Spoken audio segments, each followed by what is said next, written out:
Okay, so I don't really know what happened yesterday. Said my Wi-Fi cut off and never came back, so I just went to sleep. But with that being said, there is some new stuff.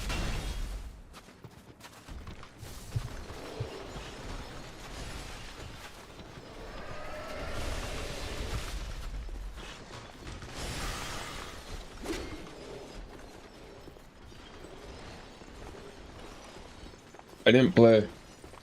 Like, we discovered that one this way, and then I literally didn't play it till right now.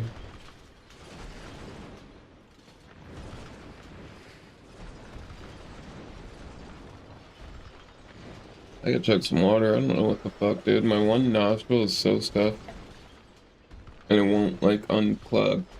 It's like, I don't know.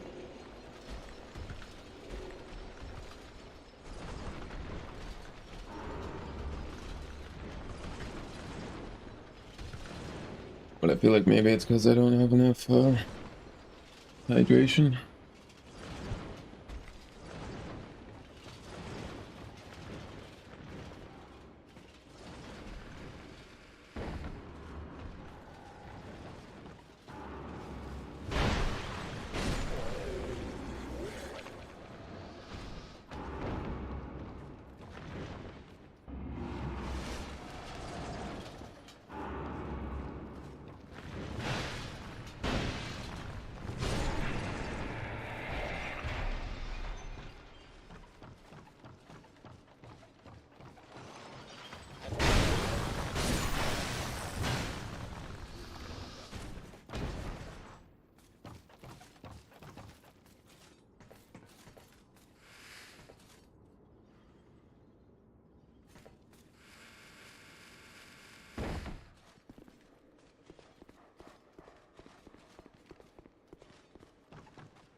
Sit down, puppy.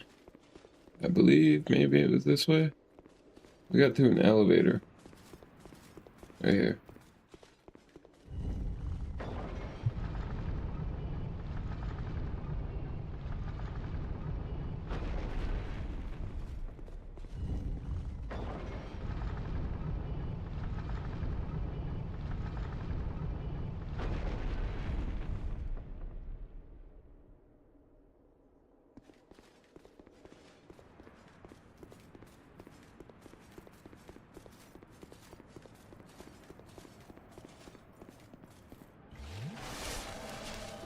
Oh yeah, I'm remembering. Nice, it's like literally a homing missile.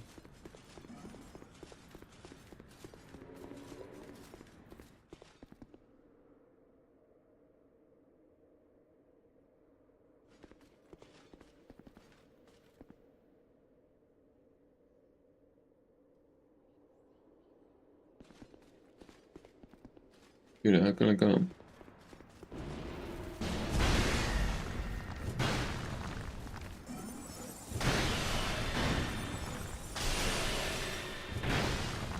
No stamina, bro. Fucking no stamina ever.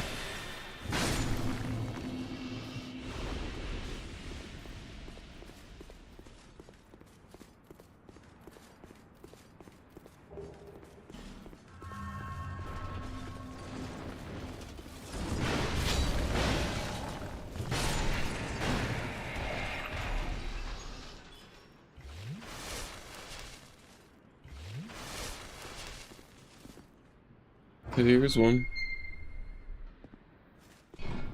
There's still one more. Oh, they all look the same. Okay.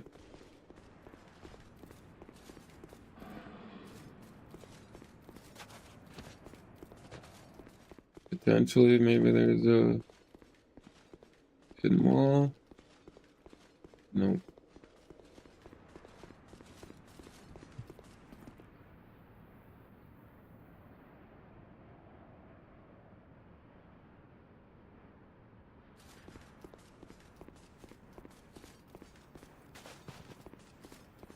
Well, we definitely have.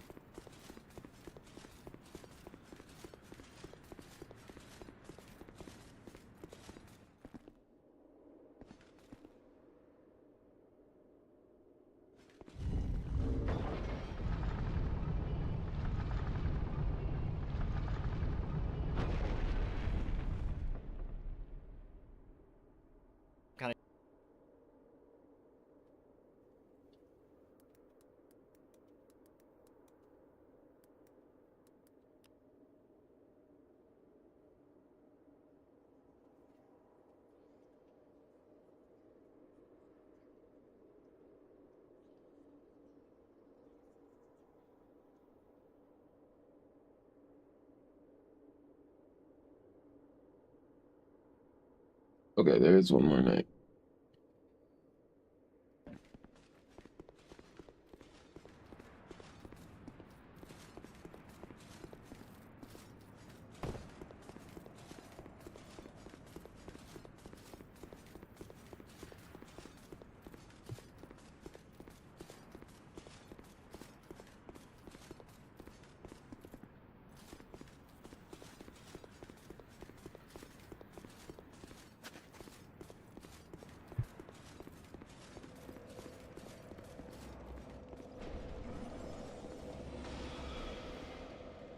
Something to do with this place.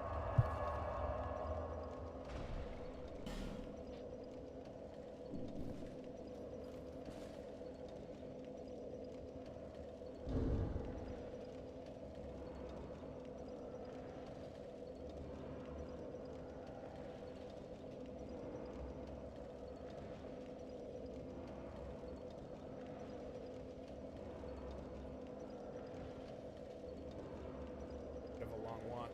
So now we're on the other side of the broken bridge that you can come across much earlier. But instead of going to the left, we take a right and we're going to climb up this snowy hill. And at the very top of this hill is going to be the first knight. Now he's going to be through a door. It's just a knight sitting on a chair, so don't think it's a bad guy. He'll look up at you. He'll stand up. Don't attack him. He is in fact friendly. Unfortunately, I've already acquired all the broken through here, so I need to wait for it to come down, heal up real quick like.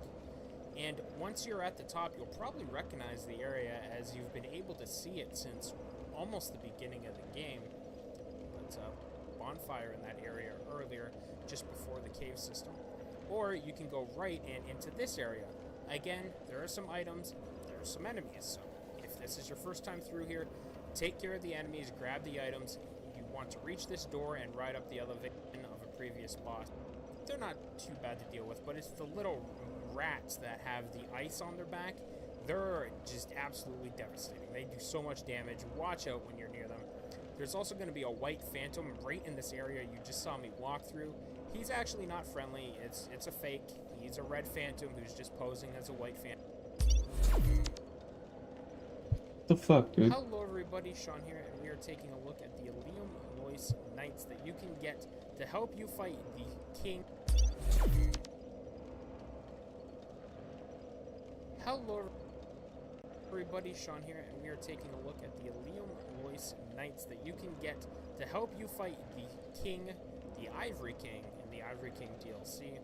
And these are totally optional. You don't have to get them, although it is 1,000,000,000% recommended you do so. And in order to do so, you must have beaten Ava and spoken with Elsana, and she will shatter all the ice if you agree to help her, and also calm the winds. Once she has done that, go. We need to go way back. Like, to the beginning back.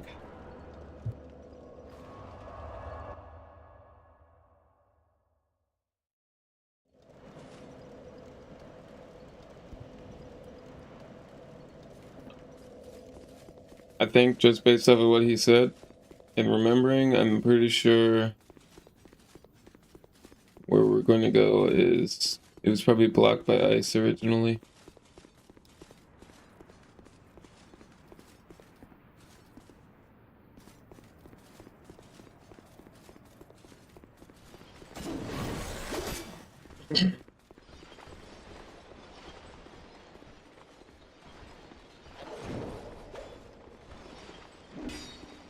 Yeah, we broke this, or we lifted this. Ladder here. Soul Flash, no clue what that is.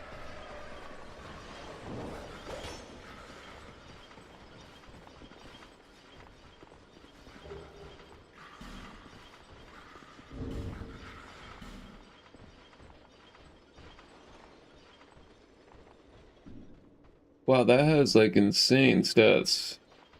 Oh no, it doesn't.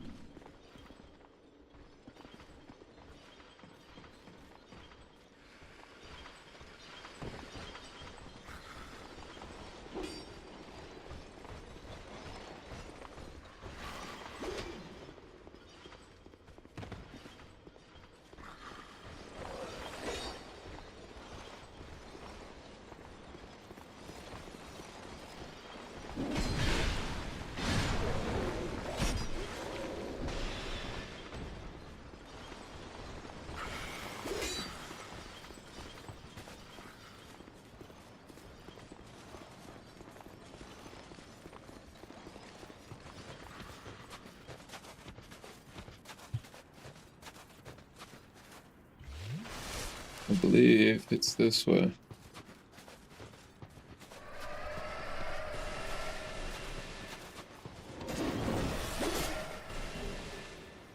Not worth.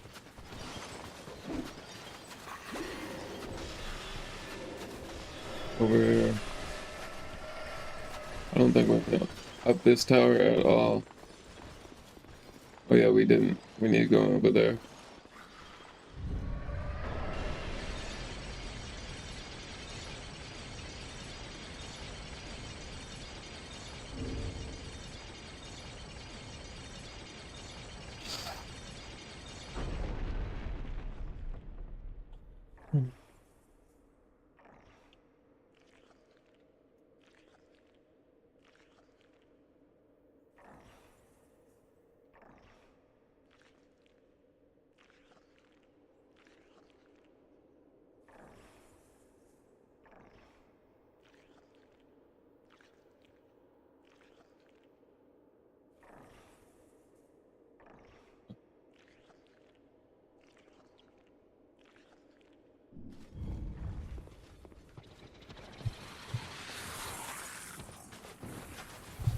Definitely have not been here.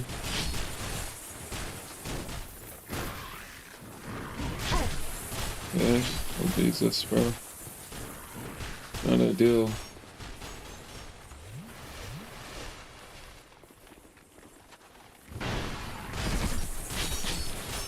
Did I even do damage? Are they just fast as fuck? What even is this?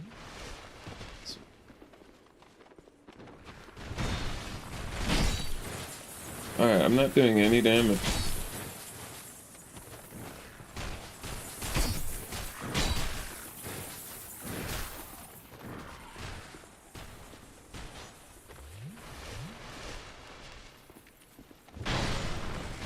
Fucking finally, holy bro. It's not that hard.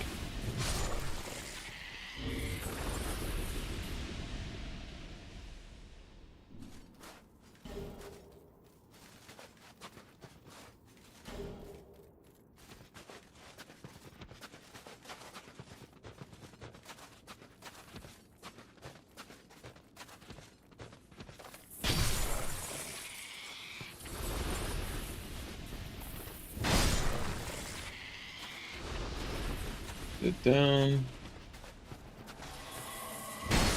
Vader.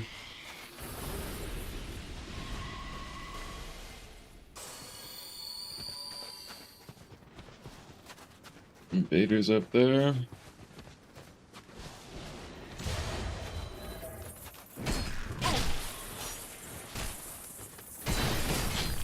Bro, like how? Some of these misses are literally impossible.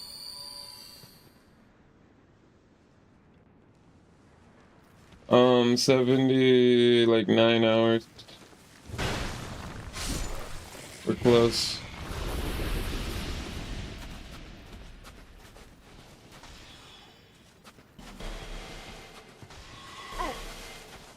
Okay, we got a ladder.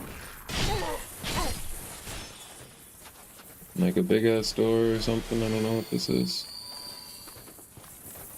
I thought I had a pot. Not a life gem.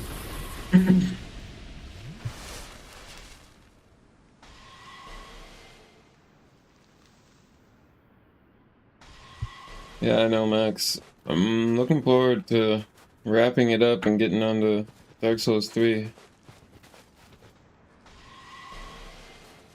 Honestly.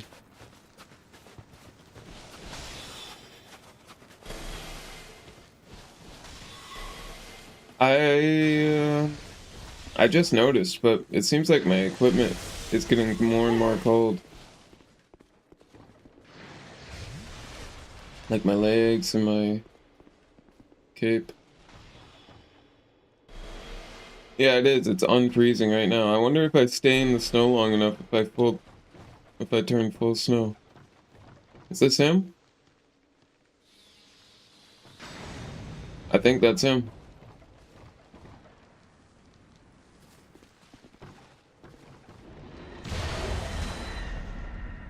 Is that something down here? Okay.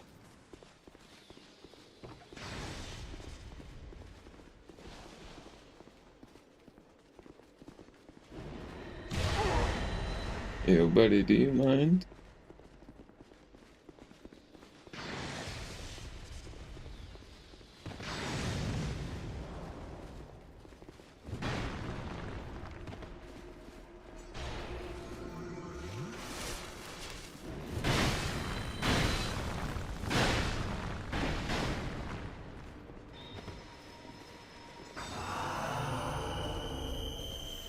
Just fucking hit. I'm like hitting my friend.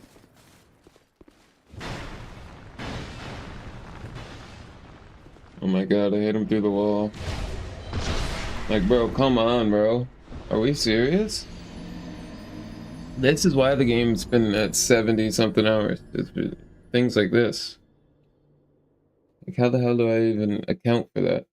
Why is this guy following me around like a lost puppy, firstly?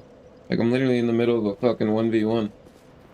And dude just pulled up and is like, yo, let me stand here.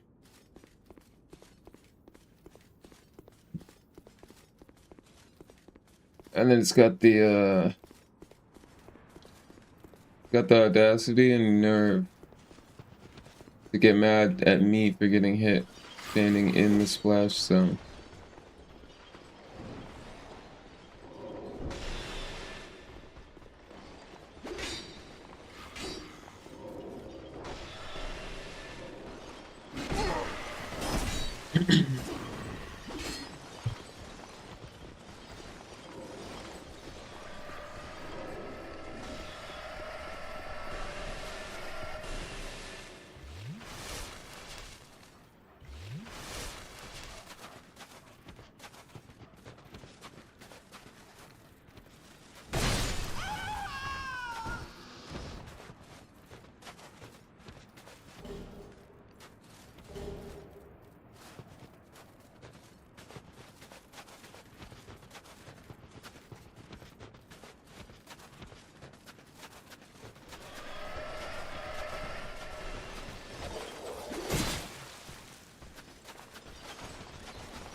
Alright, so this guy's not cool.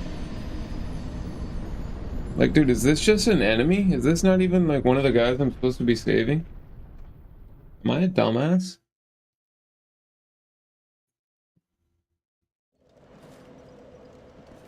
I literally am.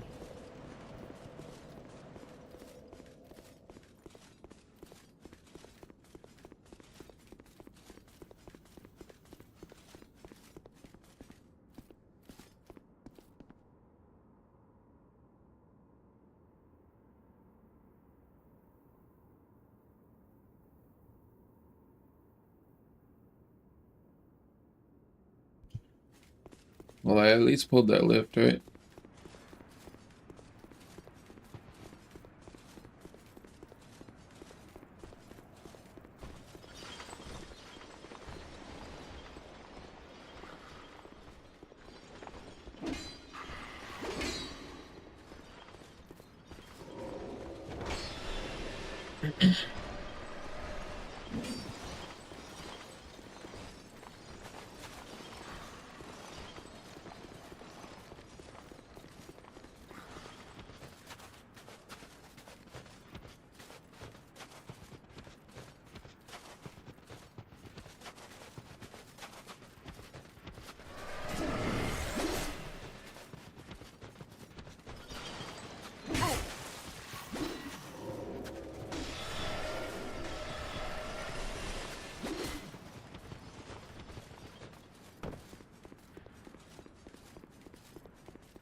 I don't even know where the fuck I got homing missiles from. Across the world. It's probably a guy at the fountain. All the way across the map before we even went down the lift. If I were to say. My best guess.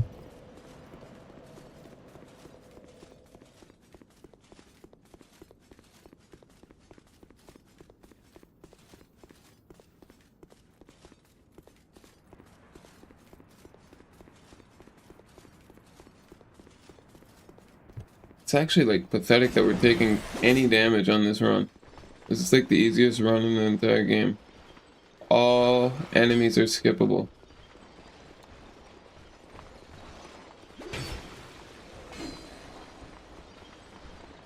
This guy right here is like the biggest issue.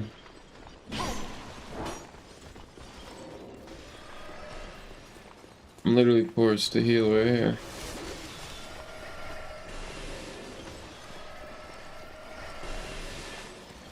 Still got hit.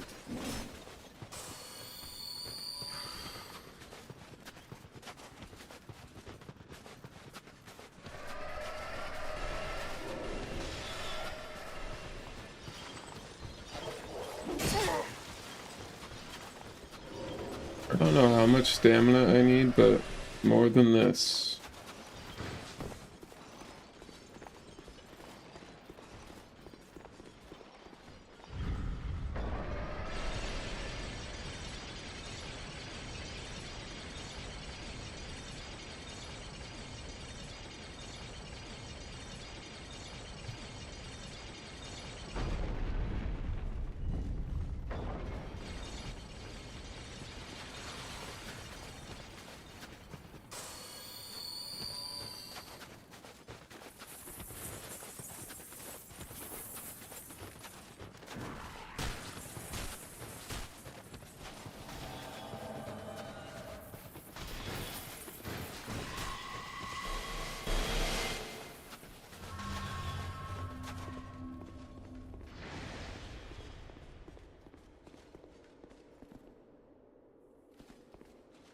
Okay.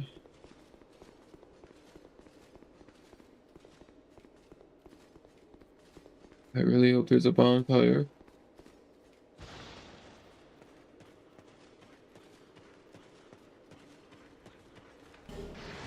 Nice. It's this boss again.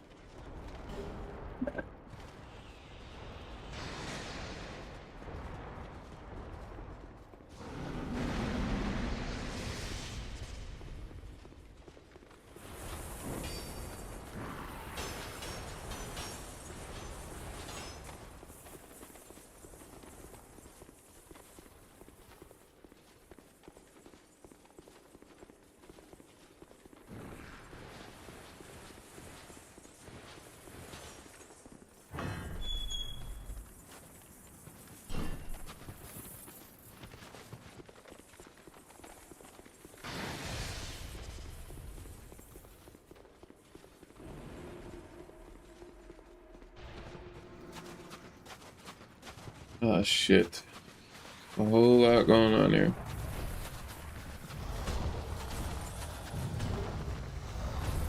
Not worth.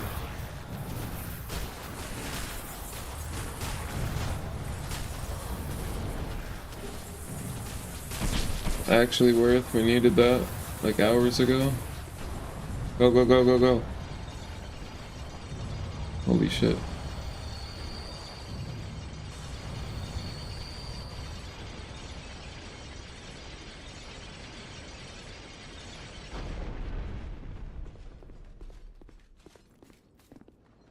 This is the other side.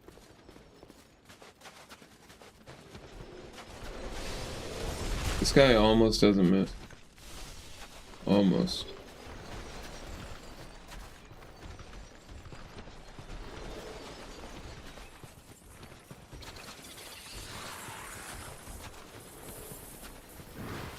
I'm going straight into the tower. There's probably so many items.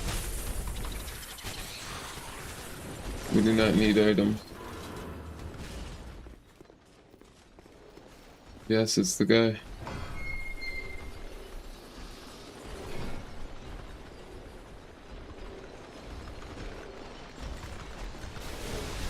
It's a pretty good view up here.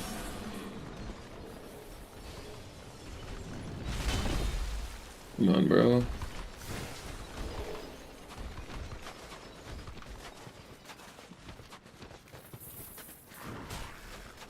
Just as a full 360.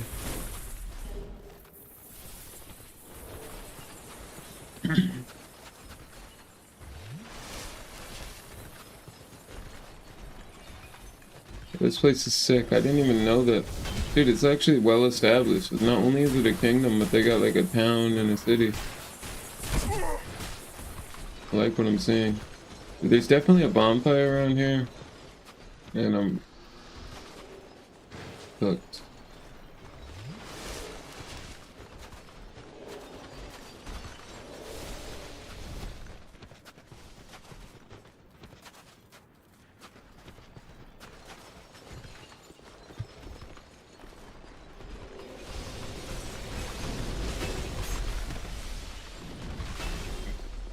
Holy shit, I got lucky.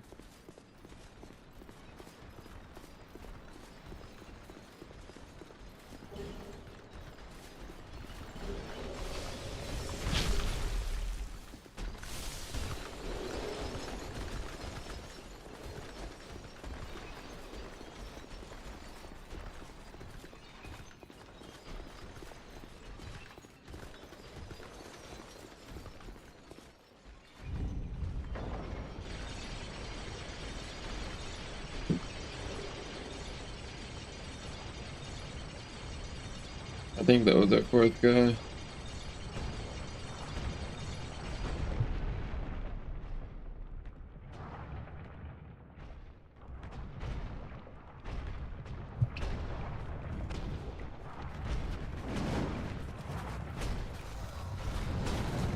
Anything over here?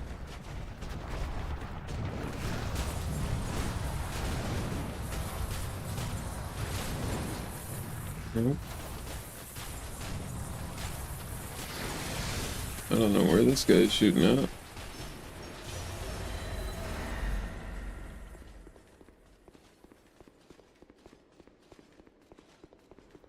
item we actually could maybe use is some key for this door that we found earlier.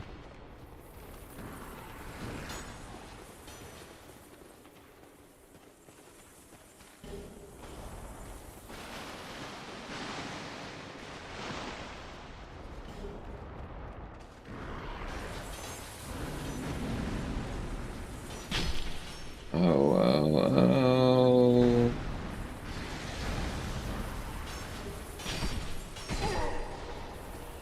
We go this way? That's fine.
There literally was one here.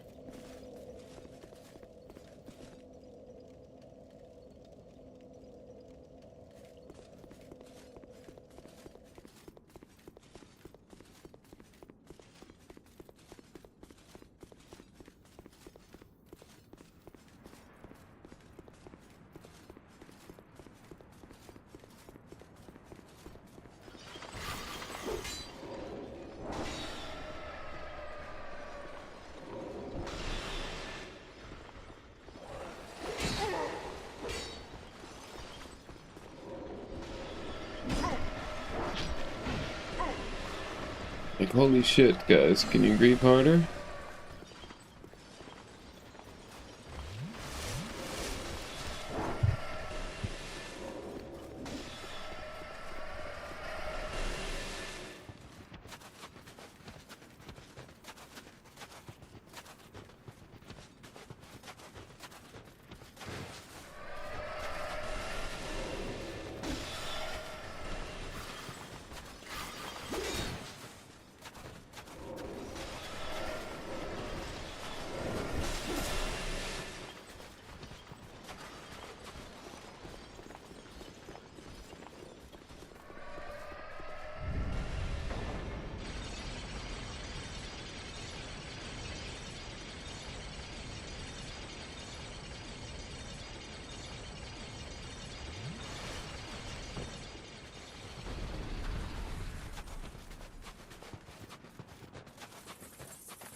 This would have been a lot more useful earlier.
Pretty sure I'd rather go this way.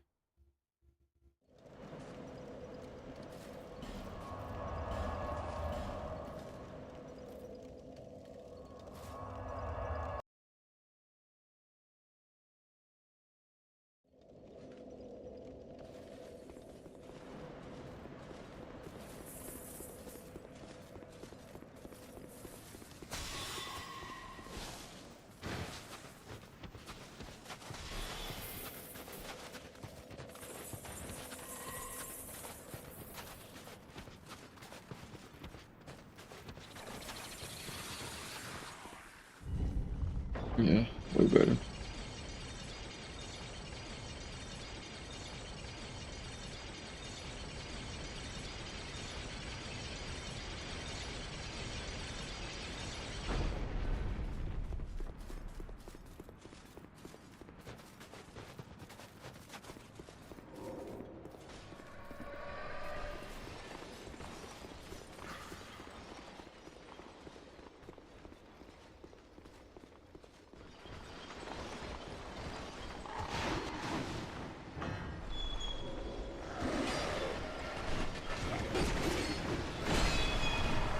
We're closing that door. Fuck up.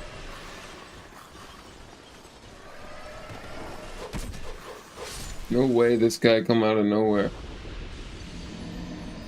I mean, he was right there the whole time, but come on, bro.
So much faster.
Kind of looks like a serious process for a bonfire. What we got going on here?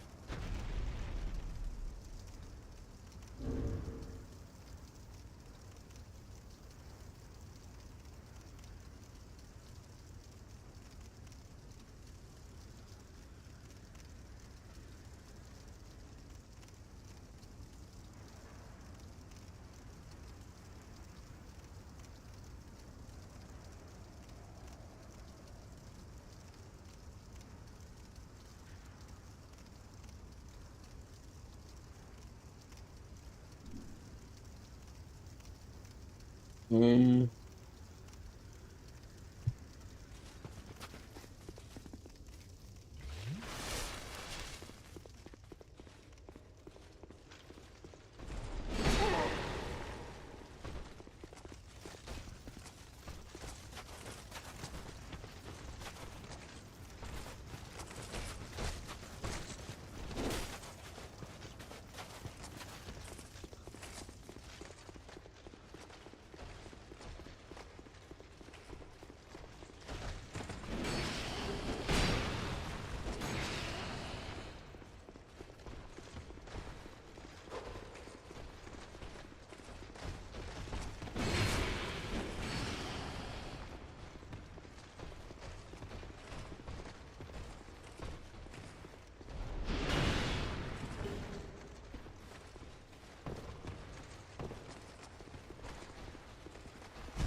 Not sure how to open that.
I don't know.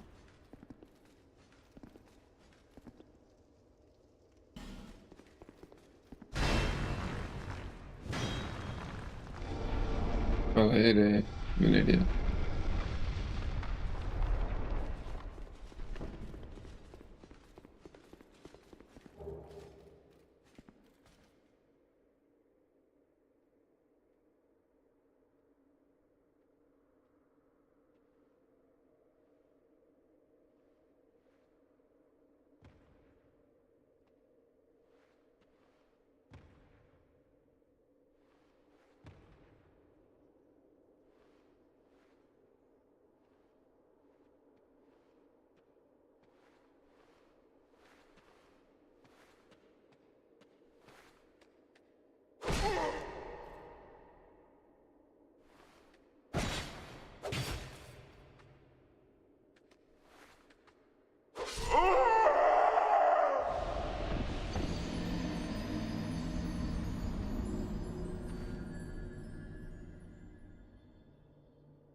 Holy shit, is this a casket?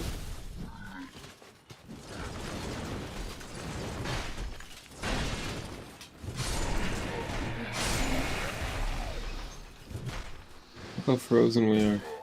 Kinda sick. Do we lose health from that?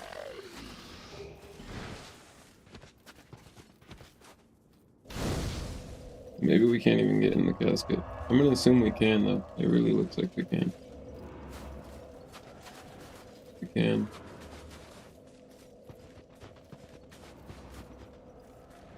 Fuck it, let's do it. I hope it goes somewhere like a pipe.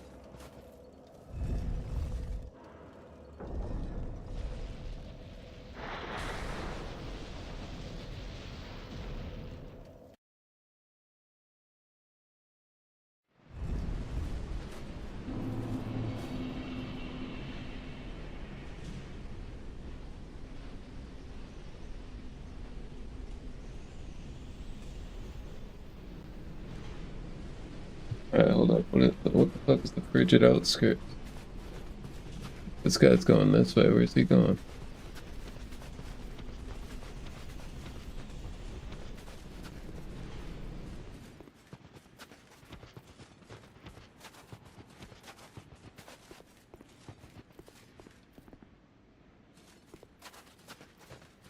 Oh shit, what is that?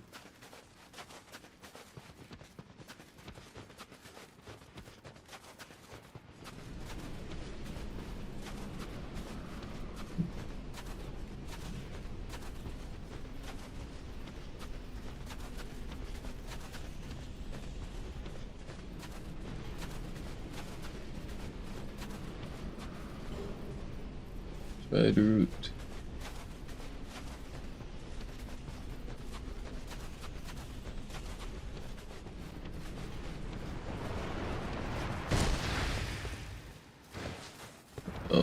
Pegasus?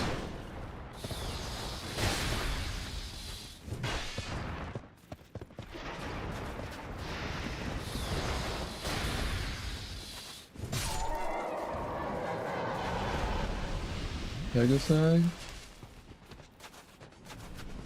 Item.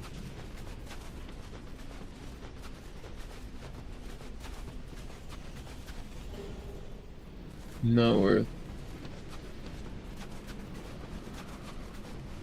It's a home here somewhere though.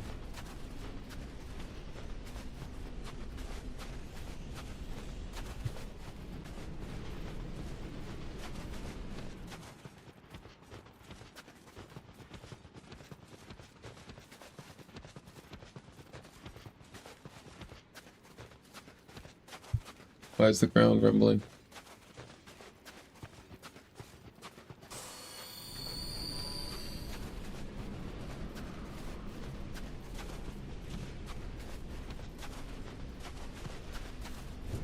Who are you worshipping?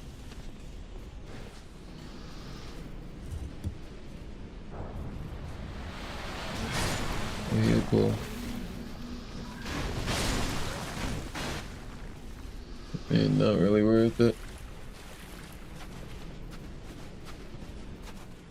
Unless it will be.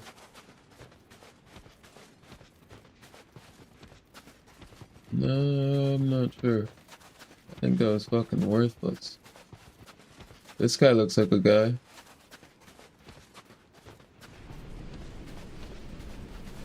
Never mind, he's a bozo.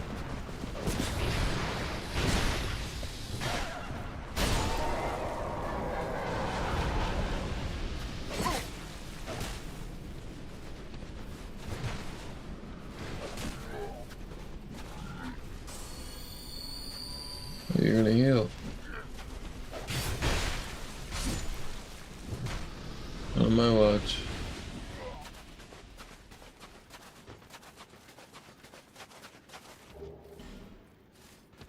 I'll take that.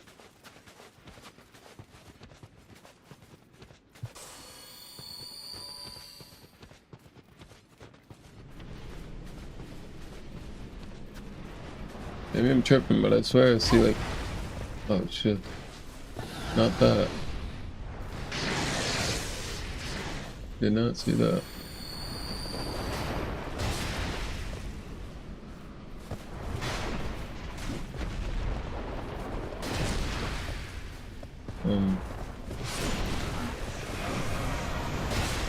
Oh shit, we're fucked now. I put my weapon away.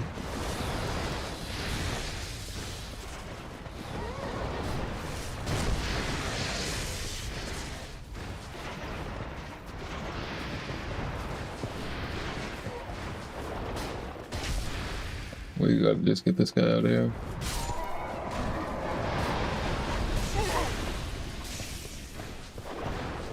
I'm not dead.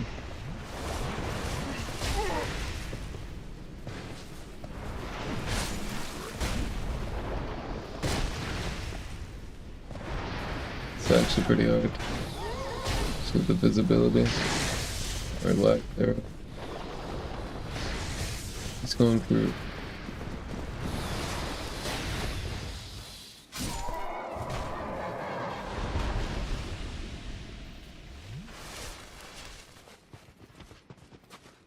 The healing pool might come in handy.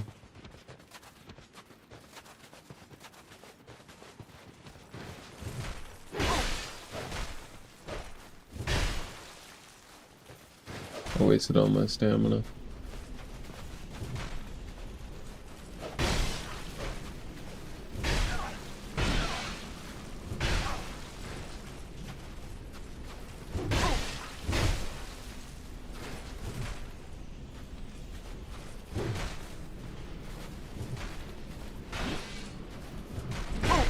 Fucking silly mistakes.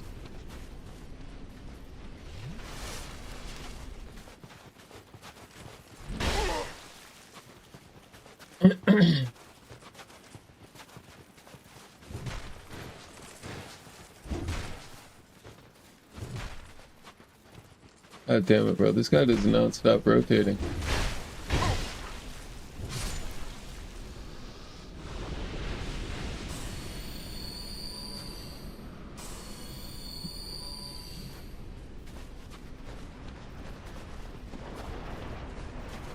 There's another horse. I gotta get in here.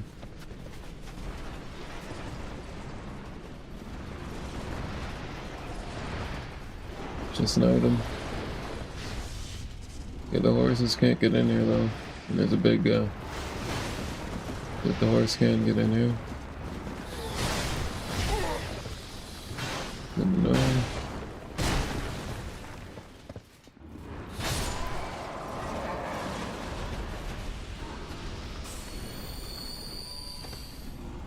Did another one spawn?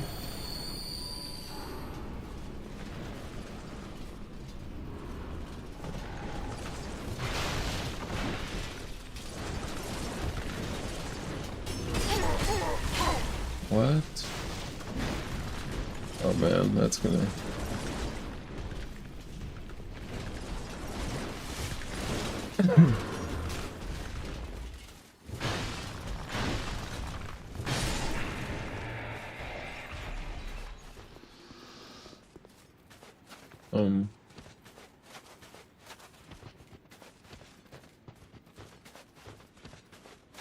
So confused. I think down this hole, maybe.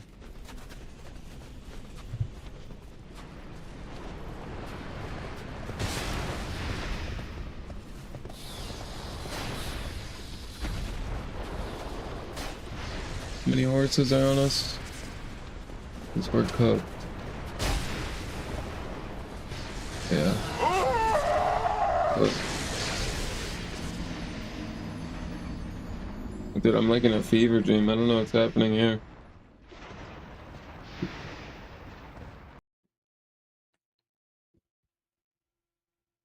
But what I do know is I'm not going to be running that fast. I mean, I'm not going to be running that slow. I'm going to take my sweet ass time to get the fuck up out of there. I think I was going the right way. I have no idea.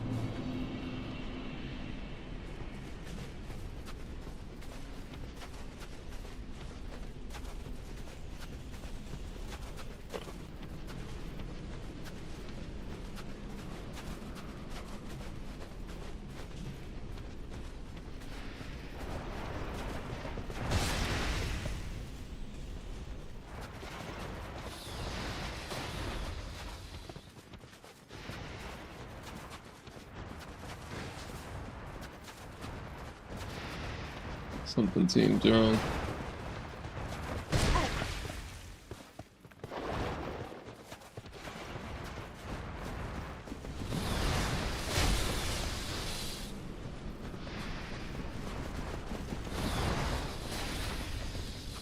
This guy is fast as fuck.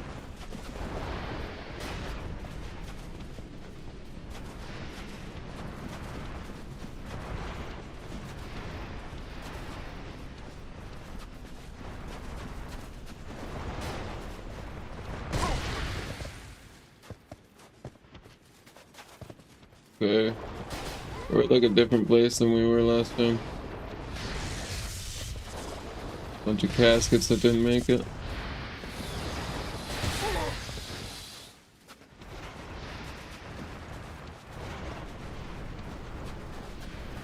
That's an item, isn't it? Or is that just fake? Fake, fake, fake. This was an item. No, it wasn't.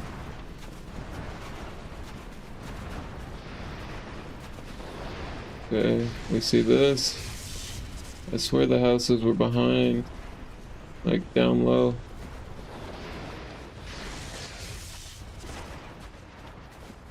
This way.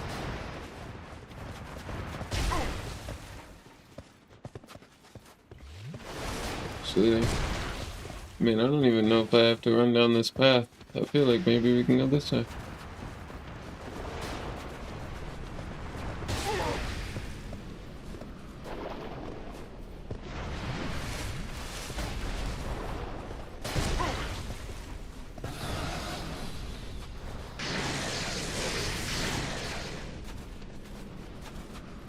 I need unlimited stamina for this place, though.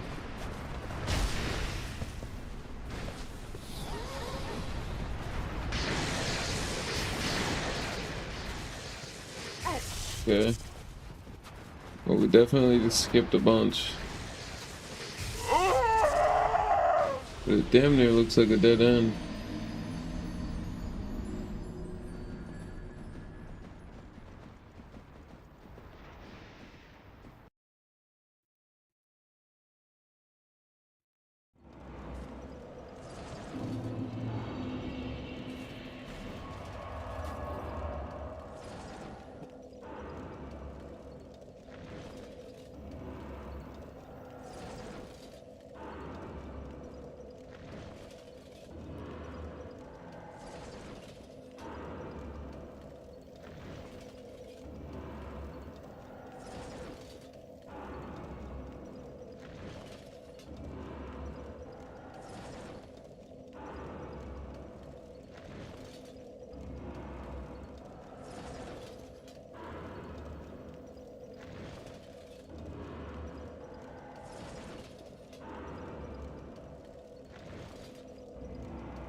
Dude, there is a boss. How the fuck do I goddamn put... How do I fight the boss? Like, hello?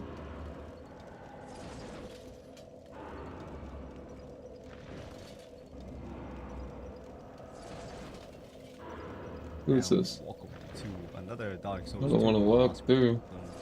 I just want to see it. There's two phantoms here, and you guys can summon these two phantoms. Make sure you're alive, okay? Make sure you're alive for this. You guys can see like what's in front of you. So there's this little broken down house here. I don't know what's going on. This house, there is gonna be a corpse right here on the left. You can see it. Alright, now just aim your camera towards where it's facing, and when the snowstorm dies down again, you guys will see the next house. But be careful with these stupid ass reindeer. Oh, the snowstorms die down. I thought it was just based on where I was standing. They don't attack you, and Oh, well. And once you enter, you want to exit through the back door, okay? We enter from the front door, we want to exit from the back door. And upon exiting from the back door, you want to turn left. I'm just keeping an eye on the freaking horse over here, on the horse, reindeer. Because I know he's on our ass. That's the way you want to be facing. Where my character's back is facing. Okay, where my character is facing now. Okay, no, it's back. Yeah, you just wanna exit the far, and there is like a reindeer, really. Many reindeer, many reindeer. And watch out for the frozen night. And then he got to this frozen night, which we already went to. The other side, on the left side. Yes. A bit too early, so the storm is still kicking, and yeah, I can't really see where I'm going, but I'm just basically going straight. I'm just going straight. If you guys keep running straight upon leaving the little house there, just keep running straight, and you guys will see this little part here that's kind of like a little bridge. There was a hole. And there is a little bridge here. And it's right here. And once you get to this little bridge, you know, just keep going forward, and there's going to be the boss. Okay, you can see a boss over there, and there's the boss. Good, sweet. That's all we wanted to know. Well, first and foremost, actually, we can give it a shot. I just didn't know I had to wait for the storm.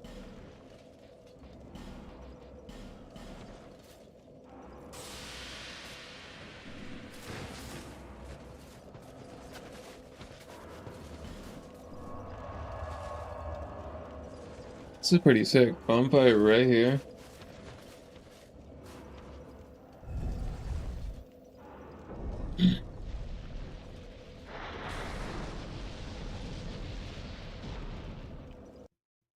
I wish they would have animated the you know, the sled going down the side of the mountain. I mean, it's not asking for too much. I guess I'll just wait for the storm to clear. Straight up. Can I exit through the same way we came?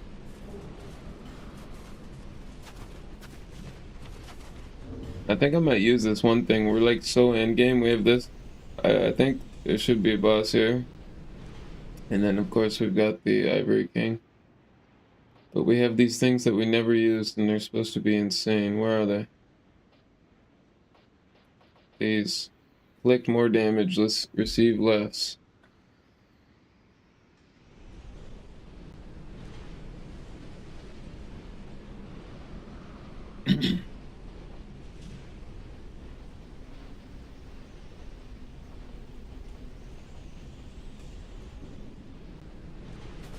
Whatever.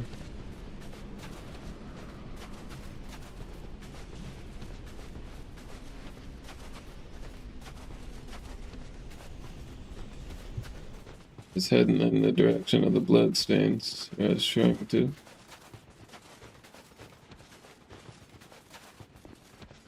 Summons. Who do we have? Odisa Fiva. Manhunter O'Hara.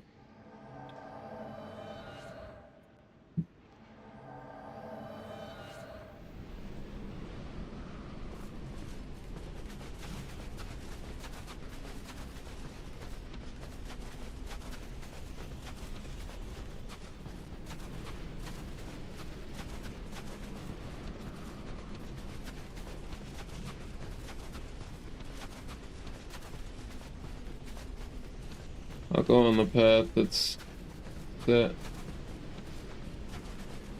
for us.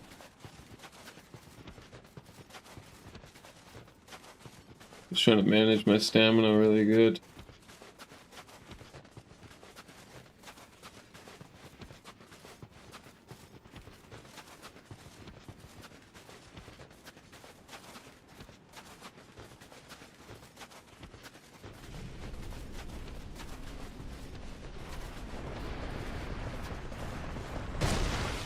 Damn, bro. I rolled, but it didn't work.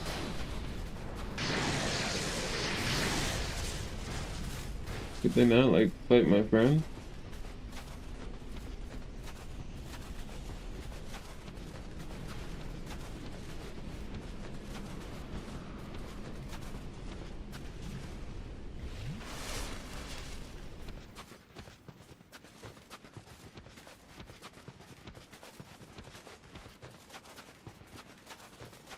The last house was the healing pool, right?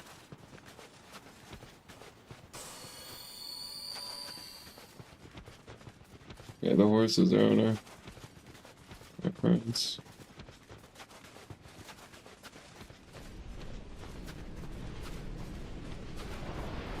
When the snow comes in, the horses spawn.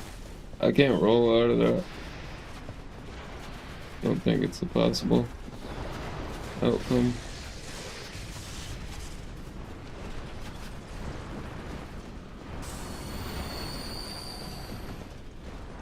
Yeah, from here, we literally go straight this way. There was like a hole. God damn it. There it is.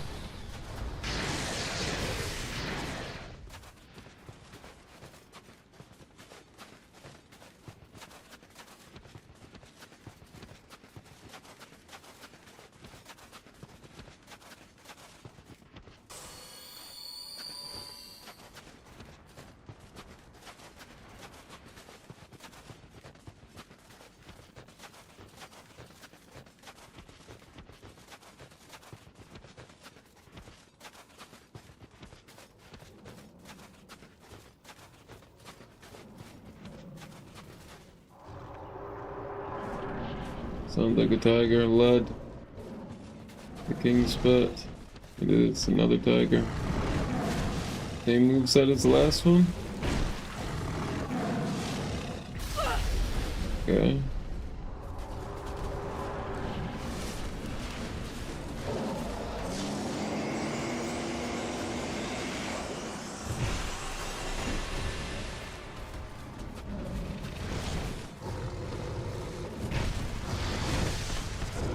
Oh shit, double tiger.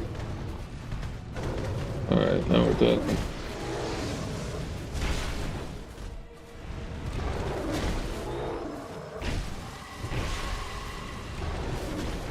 I'm getting very lucky with my damage.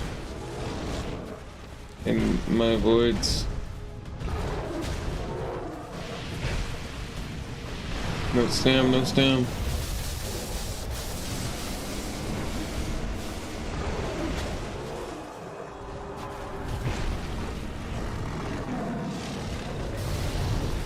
That was like really insane that. Okay. This is where things go bad.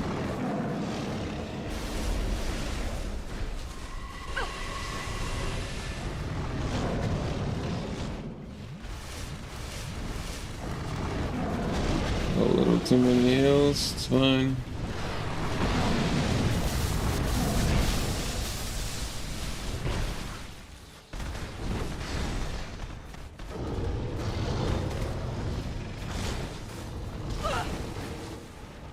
Oh, the two-piece is kind of crazy. I can do that too.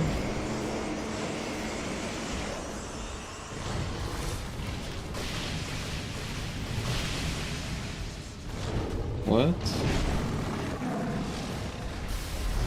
No way. When they double team me, it's really bad. Oh yeah.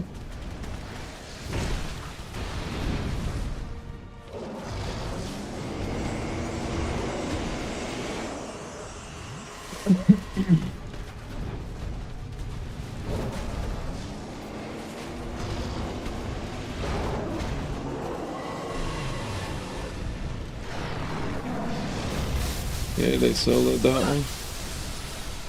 I walked right into that.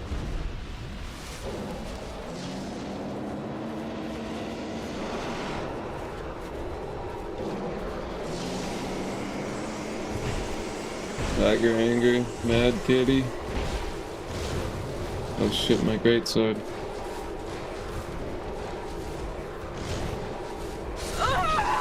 Walking through was not the move.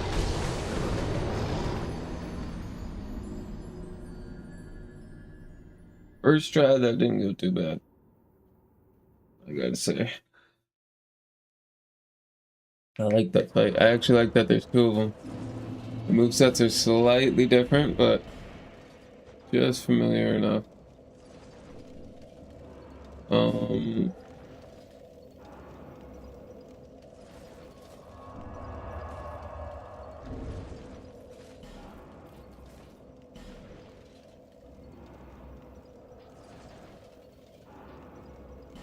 gonna take these off and put these on. Actually, I'm gonna put these.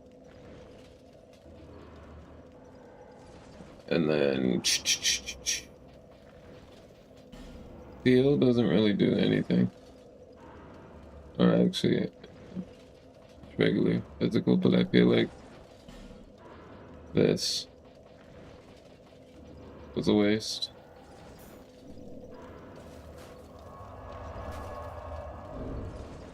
Need humanity.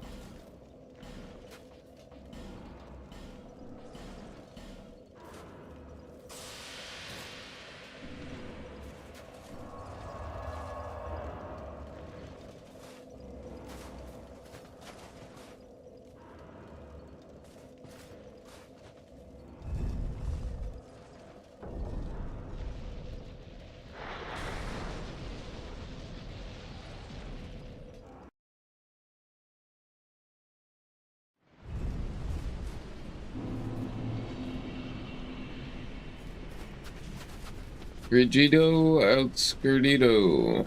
This way. Off the coffin, we go this way. We get the corner. And this way. Shit. I'm lost. Wait, clearing. Boom.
Forgot this is my healing bullet list.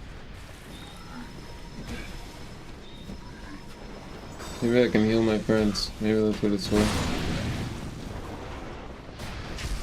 Dude, what the fuck? My character was stuck in some dumbass animation.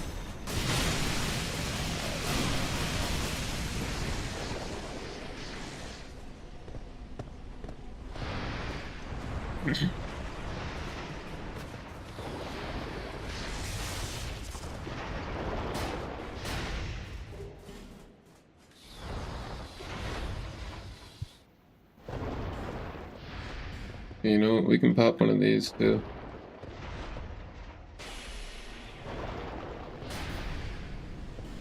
Not that. This.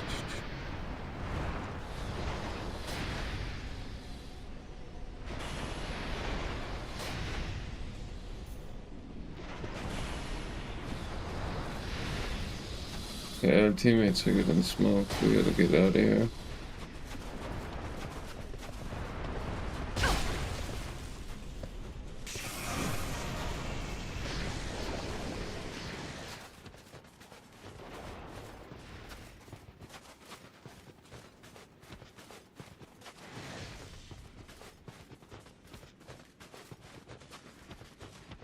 Manhunter O'Hara is gonna get smoked.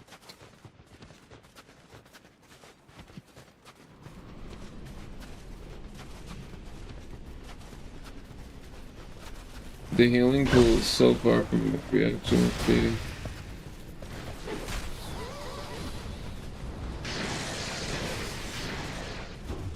If I get hit with another horse, I'm cooked.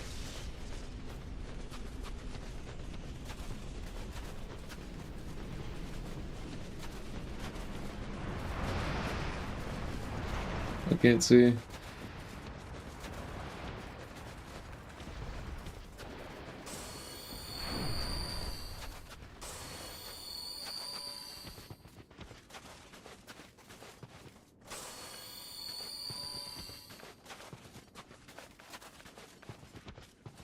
Can't use this, why?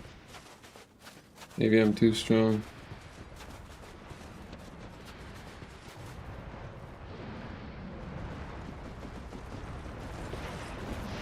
Oh shit, the reindeer?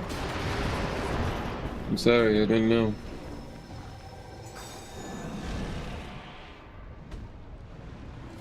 Right bug doesn't work. Good to know though.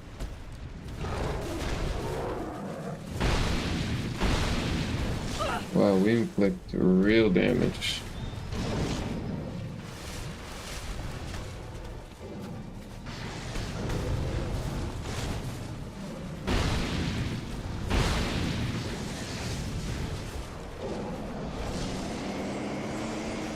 It's free. I got greedy there, but I feel it was worth.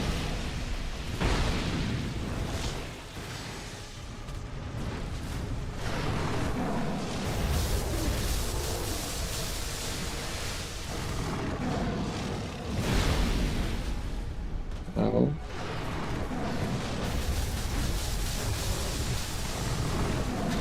Yeah, they're jumping.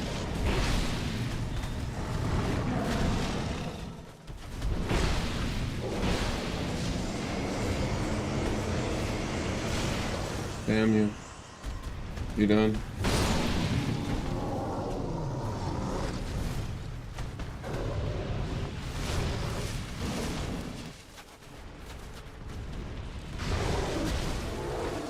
I kinda actually feel like I dodged that one, but...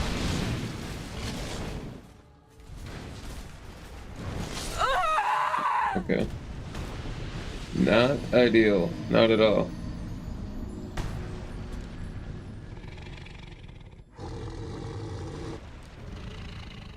I sold by killing our phantoms though. The one guy.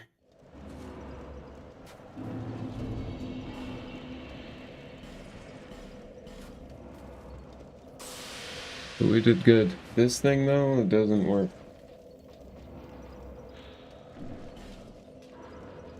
We need that out of there.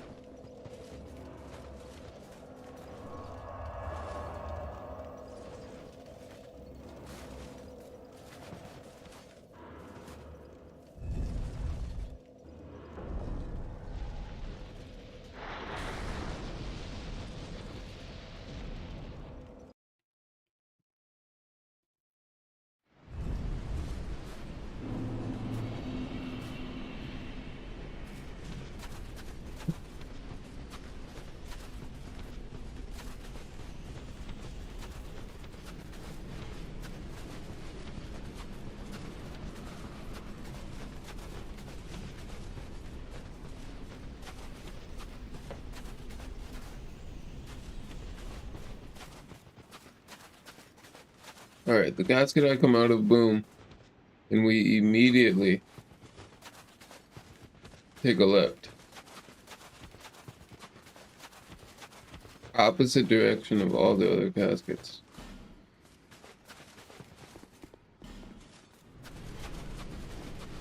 Let's get a move on.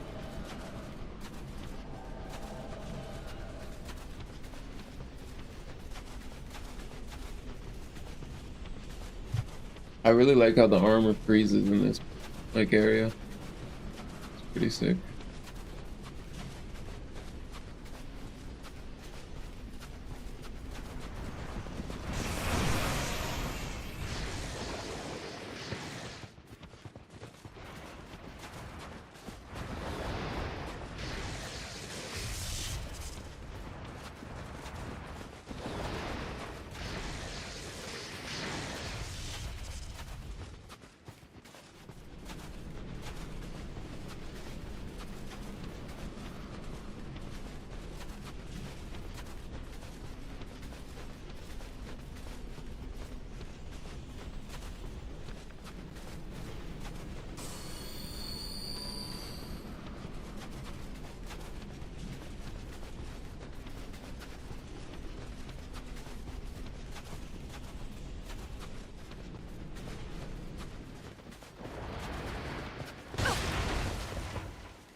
Honestly, respect.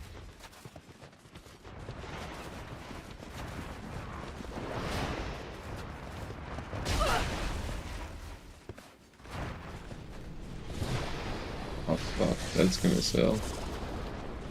I'm gonna sell this the whole run. Gotta pop these.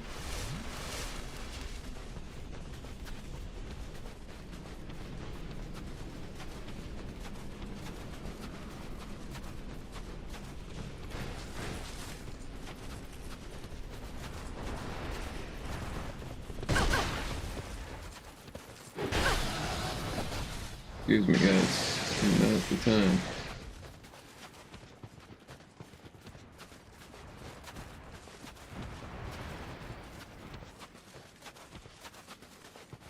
What the fuck is old?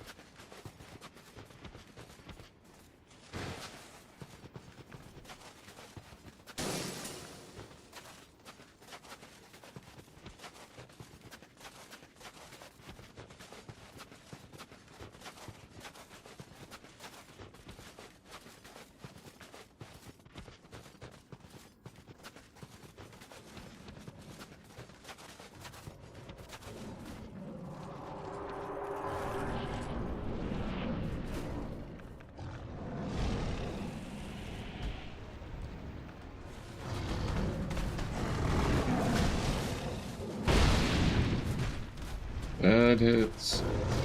Gotta go tit for tat.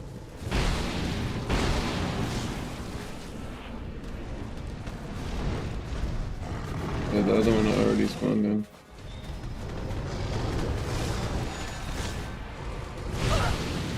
Maybe they're not a fan of my weapon choice, I'm not sure.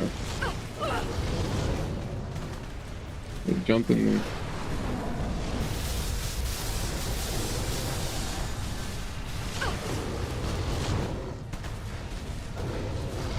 Jump bad.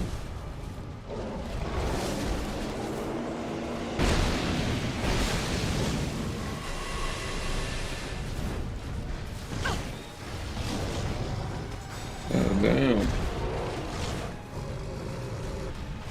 They healed me. One of them healed me. Good ball knowledge, I didn't know.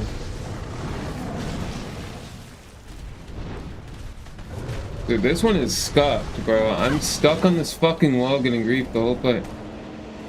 Like, I'm just gonna spam heals and I'm not even gonna lock on. It's unfortunate.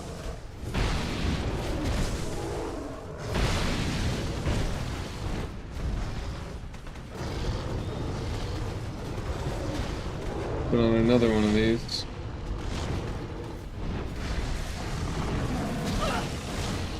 No way. That's such a delayed hit.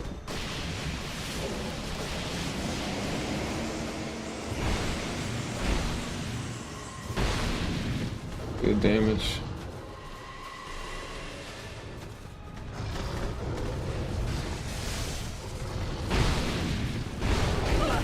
That was greed.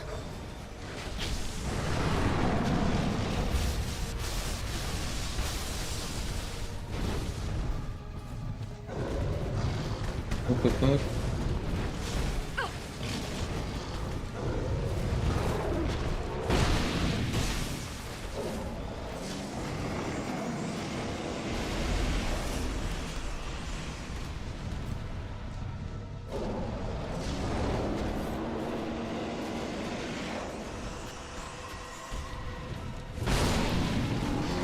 Down.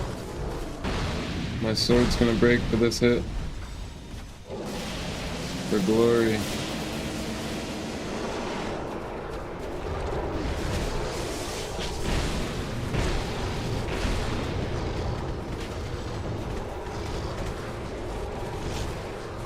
Heavy load. Extremely heavy load.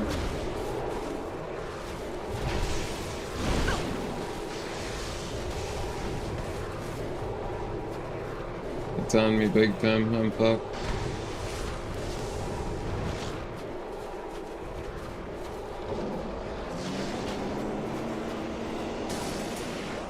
I don't think I can get past these. can. Good.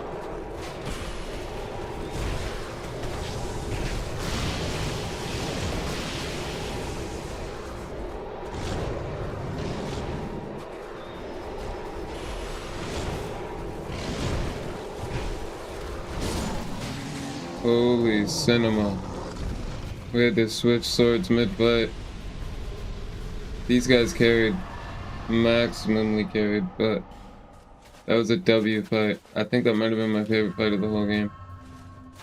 We still have yet to do the Iron King, or the Ivory King.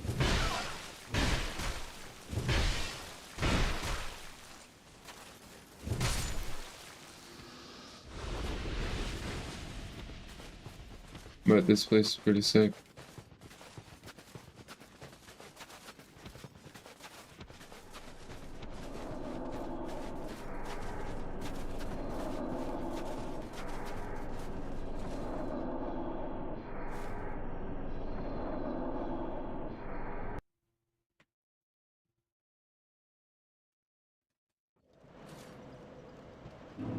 W.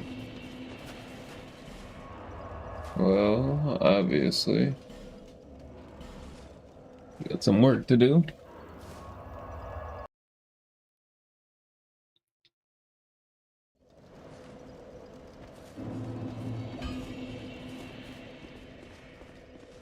My boy.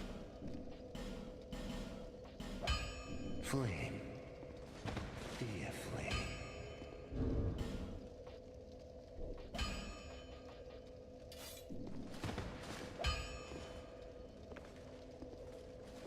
Out. Flame.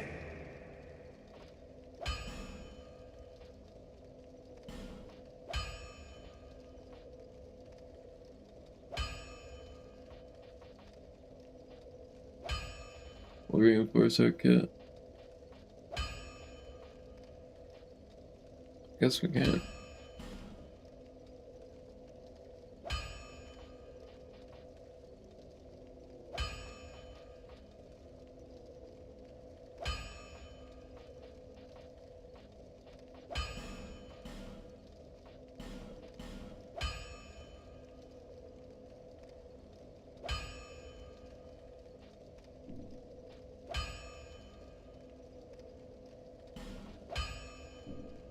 Flame. Dear flame.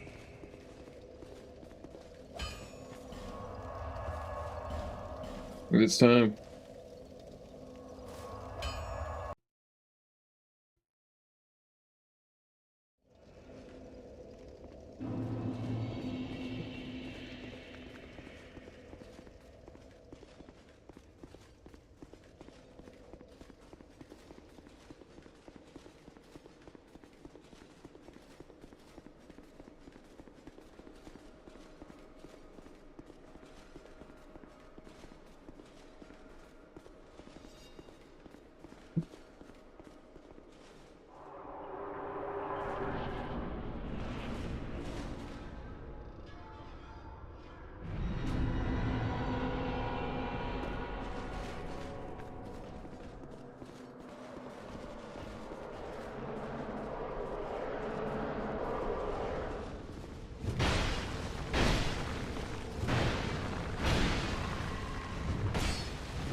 I don't know what that deflect was, where I just put my sword up and deflected a shot, but I'm pretty sure that maybe it's my adaptability finally doing something.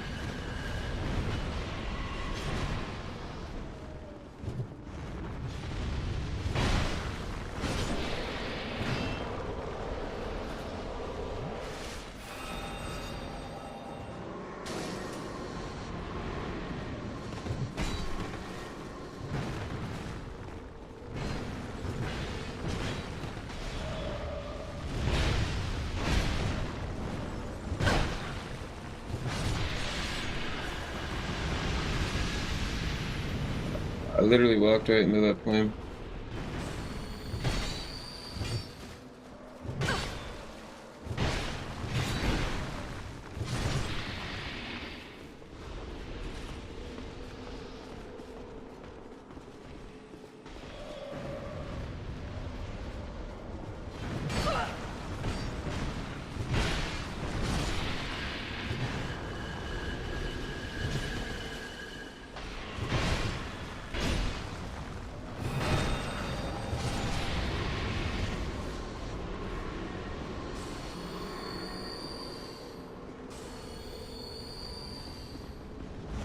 My boys are they're doing their thing.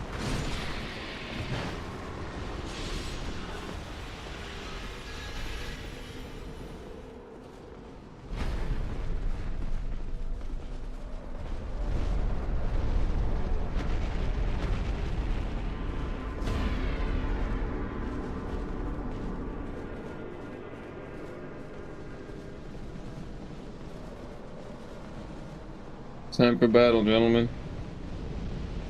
Are you ready?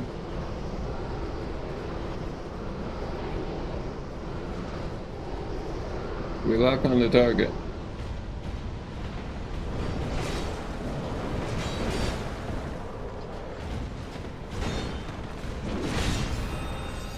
Bad, bad, bad.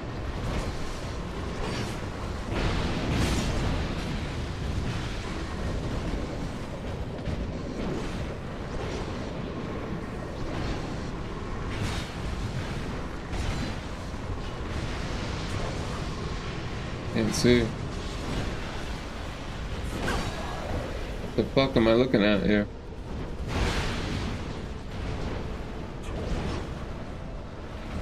It's walking down my voice. I'm getting fucking pyroed by some random. My boy came in to help though.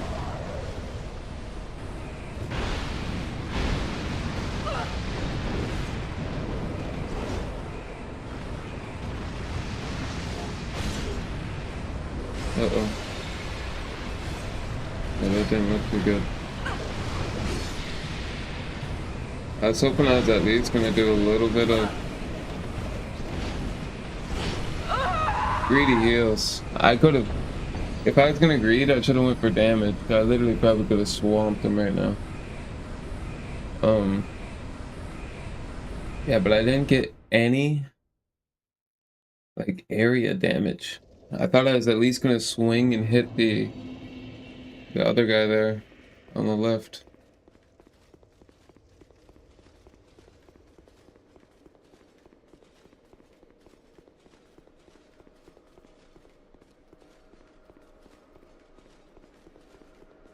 That went pretty good. And it doesn't matter that we don't, like, our humanity isn't needed, which is nice, honestly.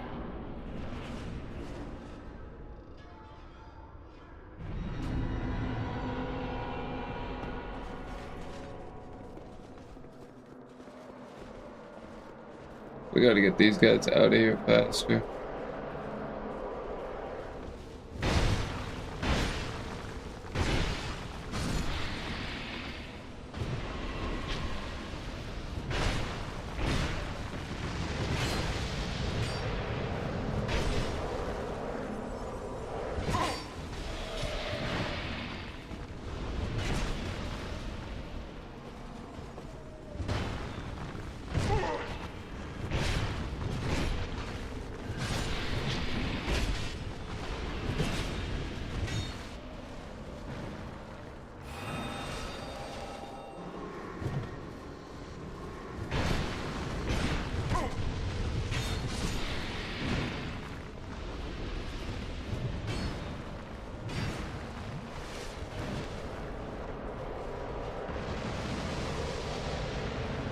Need the pyro out.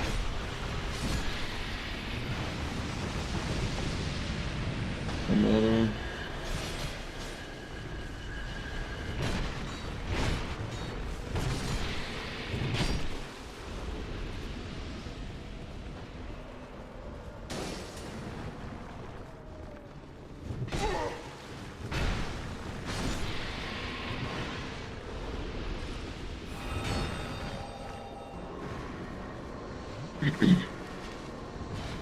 I don't take enough advantage of my life gems.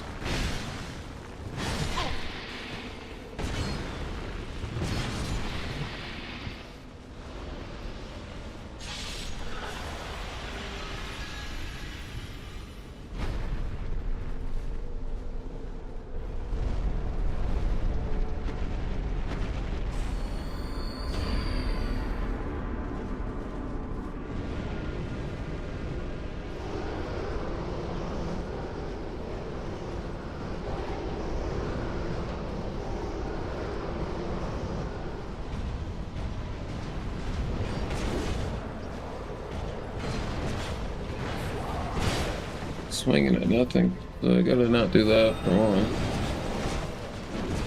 For two, not heal in front of him.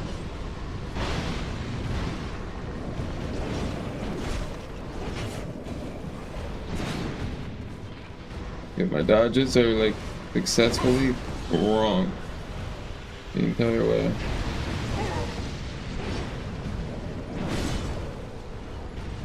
I think I'm gonna take care of this pyro real quick.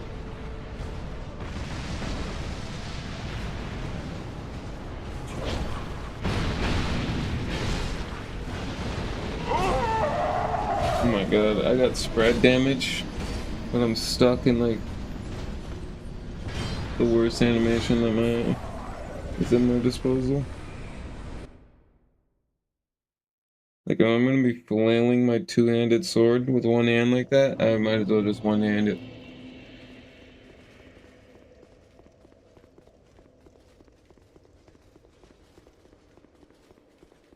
I think I would probably do better with one hand.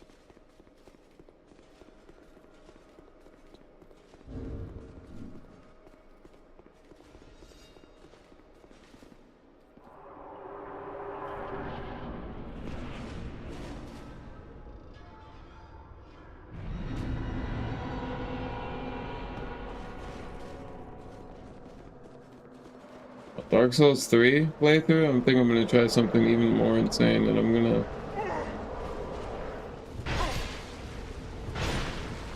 gonna try to dual wield my next greatsword.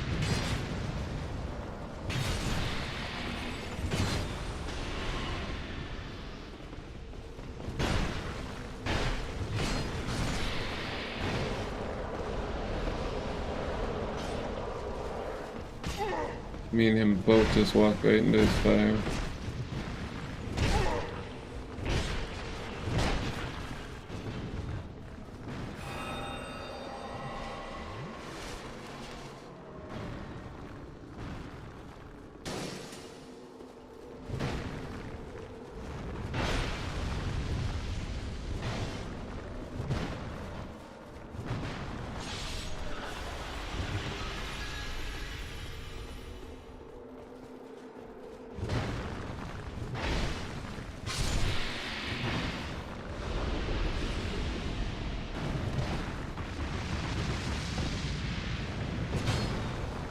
Guys, you gotta handle the pyro.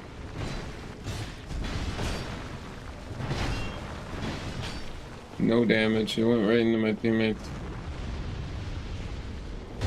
You guys left an enemy behind me? Appreciate that.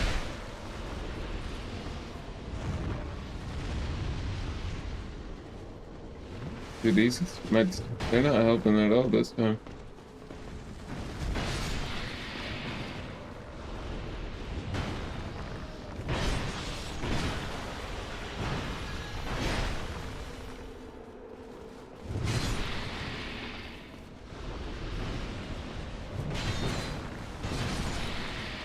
There another one?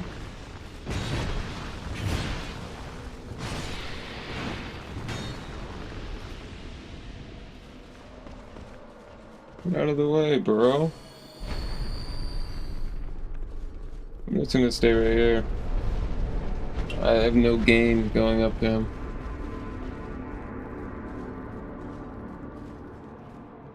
Fights that way, gentlemen. Can we use this here? We can. I'm using it. Yo guys, the enemy is there.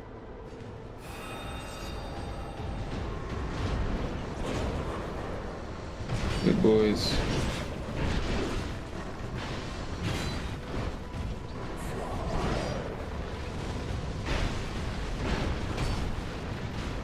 Going for greedy triplets. I don't know why. Gotta get rid of the power though.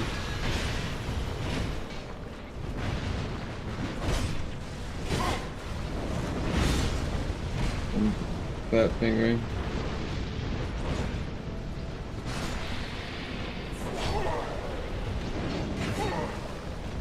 Terrible.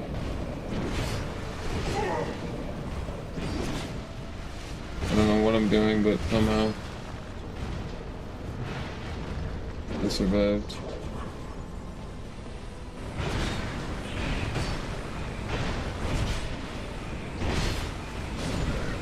Alright, well, we just beat the shit out of him, literally.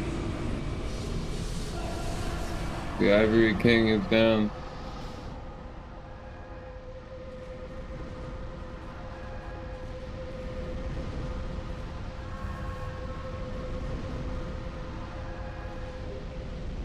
Crown of the Ivory King.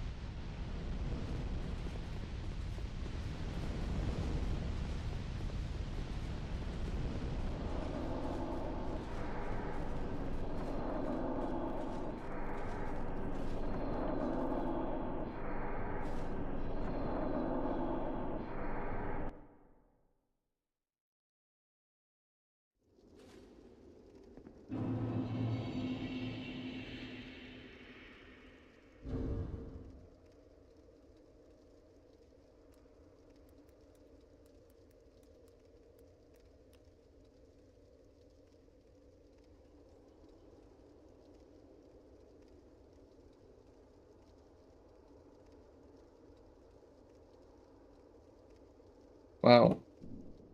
I think that might be actually it.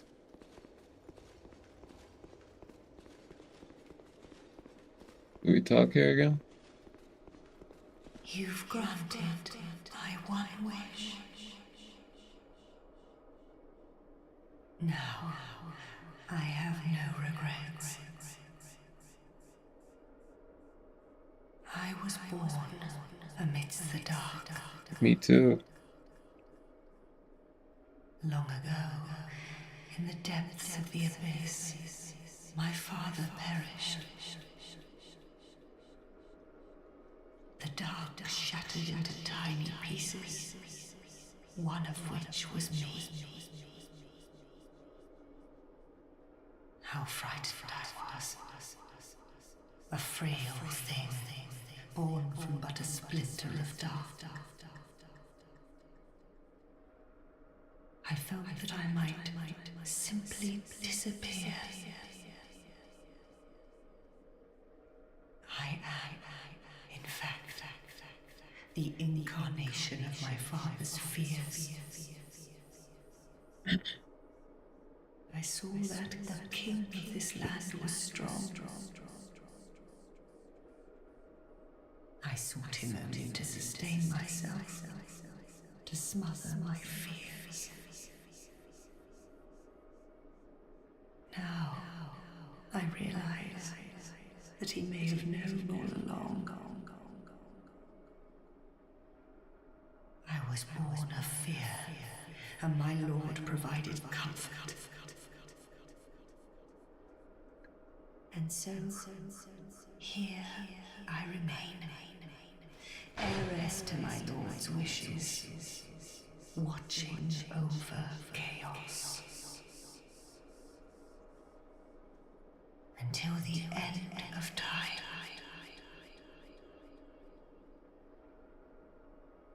The knights of Aleum Lois were swallowed by the chaos,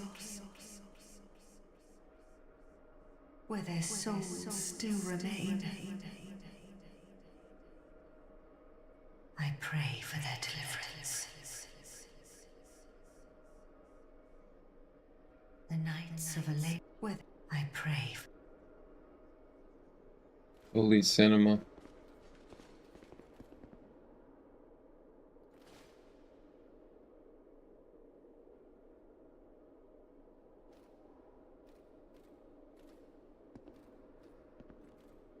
Holy cinema.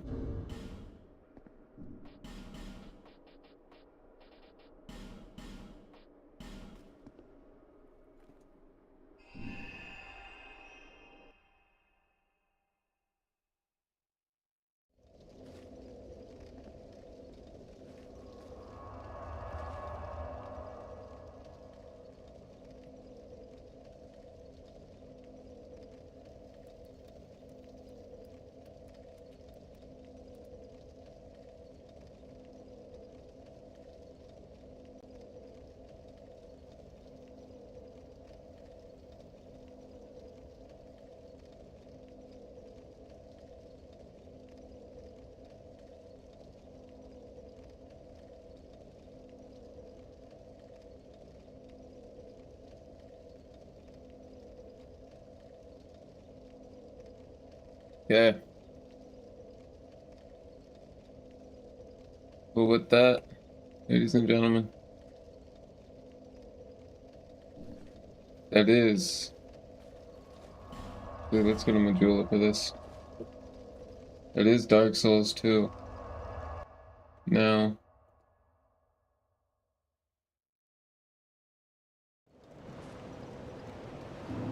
we have a 3-hour cinema we're about to watch.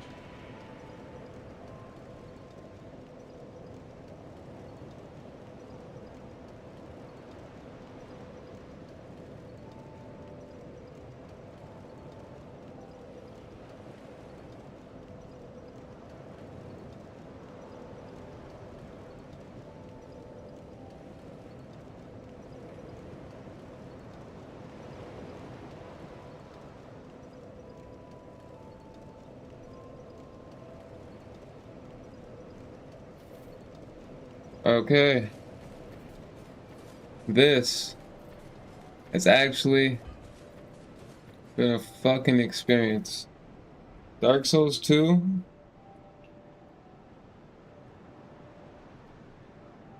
is fully complete. I mean, there's items, there's a weapon path, things like that we haven't done, obviously, but like complete to my standard as far as fighting every boss, going to every major place, finding all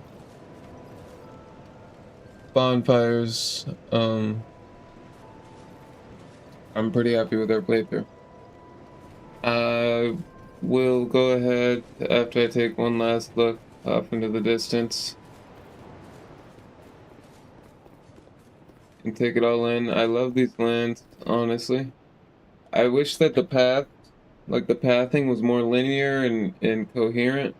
There's a lot of shit that just like spawned in that was just like random and it kind of didn't like coherently fit.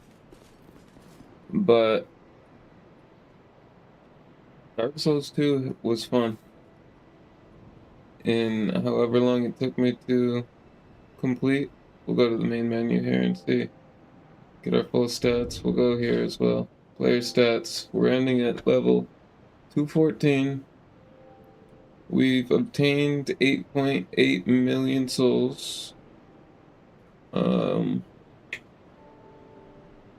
And you know, you guys probably can tell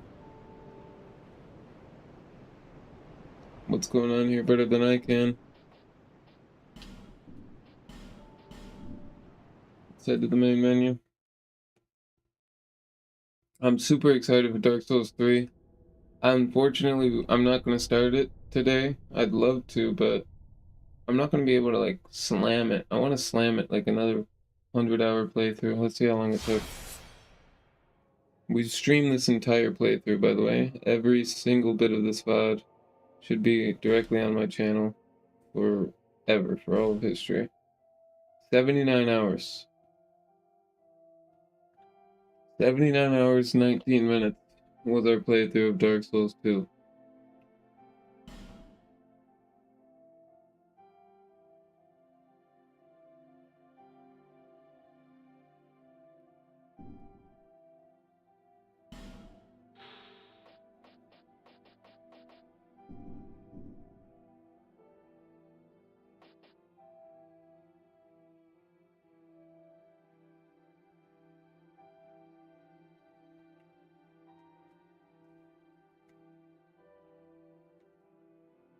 But maybe I'll start Dark Souls 3 today. I don't know. God damn it. This game is so fucking good. I love these games. It's only 11:20 in the morning.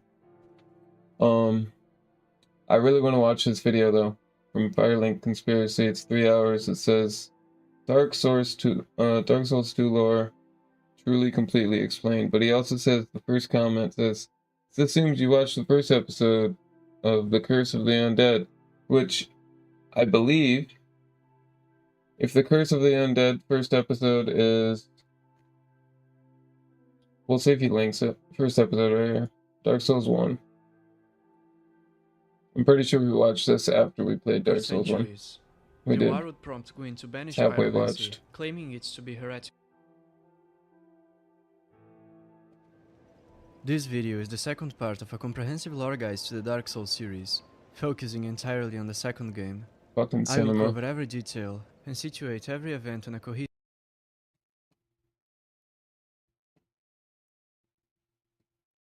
Dude, I cannot wait.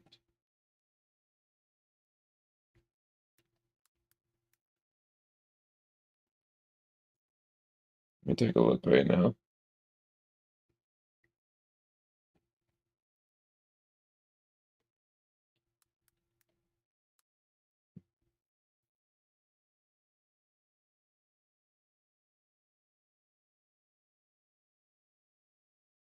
What version of Dark Souls 3 should I get?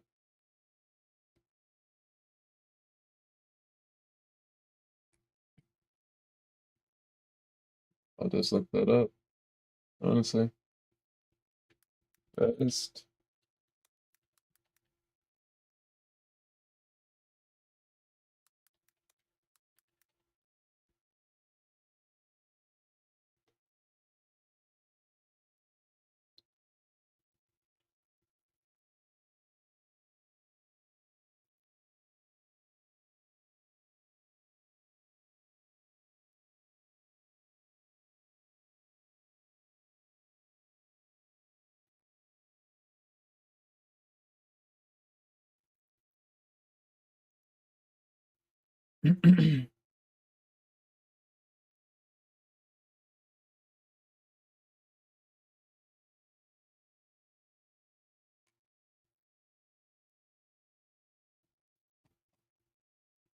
Look up Dark Souls 3 on Steam.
chronological order, solving its mysterious overarching narrative.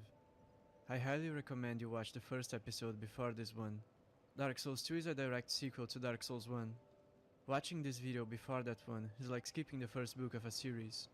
I also explain my method of analysis in detail in that episode as to avoid confusion.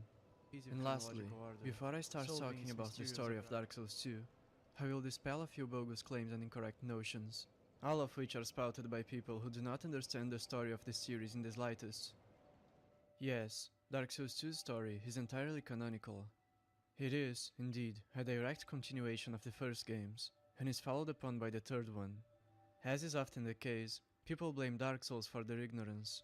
As soon as they can't make sense of something, they jump to the conclusion that it must be the fault of the game, or of the series, and not their own. It's like when DSP blames the controls or the mechanics for his poor gameplay. As I will conclusively demonstrate, the story of Dark Souls 2 is as masterfully written as that of the other two games. and the trilogy would not work without it. I will now address a prevalent misunderstanding about the This video will make more sense if you've watched part 1 of I'm this sorry, series, Firelink where I Shrine. explain the ending. But we gotta Because look now at the that we know what we it gotta means look at to sit the on the throne, we can explore the stories of those who would sit upon it. And it turns out the original king of Drangleic, Vendrick, was supposed to link the flame and sit the throne. This video will make more This is sense if cinema. you've watched part 1 of this series, where I explain the and ending. it's shorter. Because now that we know I think what I'm it gonna means buy to Dark sit Souls upon 3, the throne, so we can we're explore gonna the shave the stories of 3-hour those who would video sit upon it. and jump And into it Dark turns Souls out 3 the original king of Drangleic, Vendrick, was supposed to link the flame and sit the throne, after but he Vadi. never did. And when you acquire his soul, it is a soul of he who would link the flame. Queen Nashandra also makes reference to this when you visit her in the throne room. The last king of this land, King Vendrick, as he was called. He was less of a king than you might imagine. He found the strength to rule his people, and when the undead were born, cursed, he found more strength to face them. But in the end, he never took the true throne. A true monarch is much more than a ruler of men. A true monarch carries the weight of their souls. If a true monarch must carry a huge weight of souls and incinerate himself in the kiln to link the fire, then perhaps Vendrick wanted none of it. So now we go back before there was a king, a queen, and back before Vendrick's kingdom of Drangleic was even founded. Many kingdoms have risen and fallen on the spot that is now called Drangleic. The kingdoms take different shapes, but the framework is always the same. There's always a king, there is always the undead curse, and there are always 4 powerful souls. Back in Dark Souls 1, there were 4 Great Ones. It's likely these were the first 4 Great Ones, as they found their souls within the first flame. Many kingdoms have risen and fallen on this very spot, each like a great flame that turns to soot. King Vendrick founded Drangleic. He vanquished the 4 Great Ones and built this kingdom upon their souls. Vendrick crushed the kingdom and the 4 Great Ones who existed before him. He then instigated a powerful kingdom named Drangleic, which came about due to those who fought for him. The ring bearing the soldier's seal was granted to warriors who distinguished themselves in the service of King Vendrick. He also commanded the Dragon Riders, elite knights straddling dragons, who helped him crush the kingdom's former inhabitants. Drangleic was built upon the graves of those they defeated, and his kingdom prospered. But Vendrick wasn't just interested in gaining the throne, he also sought to maintain it. And then there was a queen. The king had a dear queen, a woman of unparalleled beauty. Long ago, the queen came to us, alone, from a faraway land. She warned our lord of the looming threat across the seas, of the giants. The king crossed the ocean and defeated the giants with the queen at How did his she side. know? The king commandeered their power and created the golems.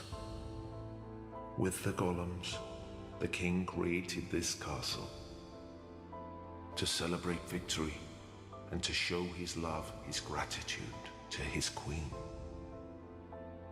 The queen brought peace to this land and to her king. A peace so deep, it was like the dark. Is this some sort of a dream? Where am I? What has happened to our castle? Long ago, the king crossed the seas, pillaged the land of giants, and brought back a prize. It was then that the golems materialized. Whatever Vendrick stole, it appears to have come with the ability to create automatons in the form of golems. Golems are inanimate beings that carry out a set purpose like opening a door or building a bridge.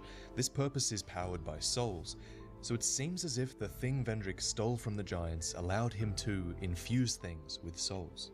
Key to many advancements was the king's elder brother Aldia. Aldia helped found Drangleic, and he was known for his experiments. the mysterious Lord Aldia secluded himself inside a manor to conduct various experiments. Those who visited the manor disappeared, replaced over time with malformed beasts that roamed its halls.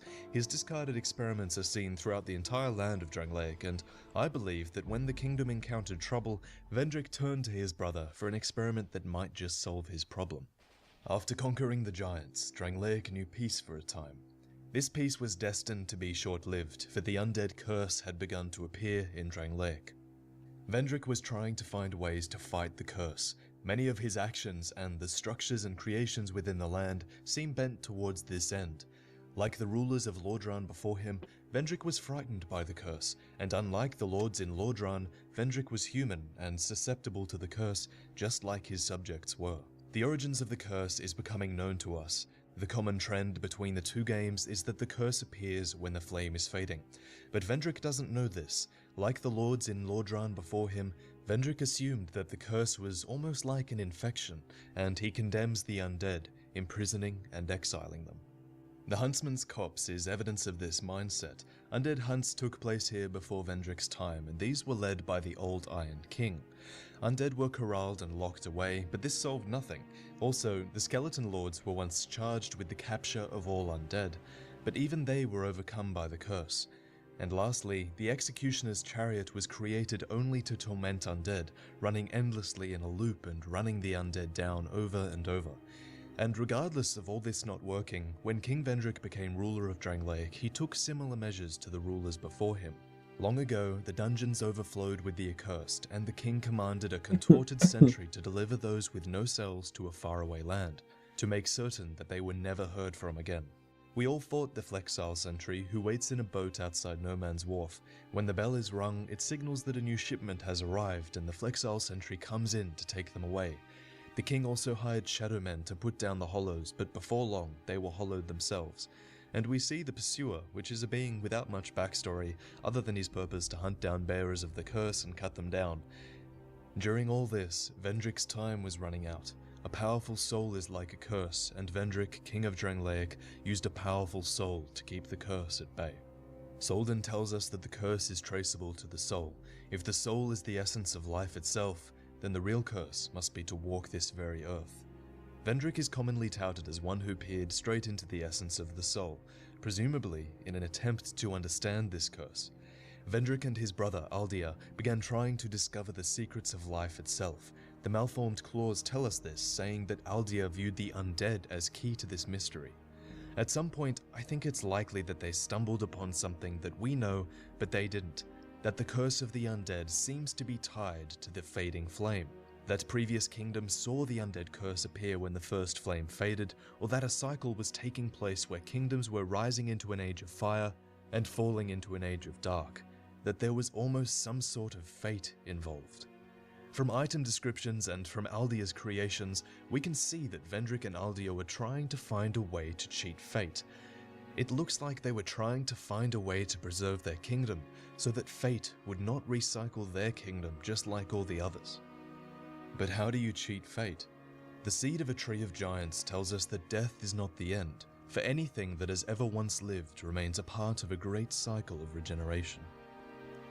But what of those outside the cycle? The only things outside the cycle of death and rebirth are those that never lived at all, the ancient dragons. Aldia kept giants in his manor and attempted to recreate a dragon, but after some time, he was not heard from again. We find the ancient dragon at the peak of the Dragon Eyrie. It's a really peculiar being, as it drops a giant soul upon death, along with dragon bones. It's almost as if Aldia used a giant soul to construct such a being. We know that after Vendrick invaded the giants, he came back with the ability to construct golems. He could also infuse souls into inanimate objects. What if Aldia tried to reanimate an ancient dragon in the same manner? The powerful soul would give life to the inanimate bones, just like regular souls give life to the golems. You'll find a great creature far to the east. A colossal thing with the strength to match its size. Or something playing the part at least. Brave undead, what did that dragon tell you? That thing is a prop, a false deity. Don't be fooled, my undead. It's possible, considering all this, that Aldia thought that by reviving the ancient dragon, he could revive a being that was outside the shackles of fate. The ancient dragons of Dark Souls once were outside the cycle of fire and dark, living in a lifeless age of grey. He went further than this though, when you consider the dialogue of Shanalot, the Emerald Herald. My name is Shanalot. The dragon gave me this name, for I was born with none. I was born of dragons, contrived by men. Born of dragons, contrived by men.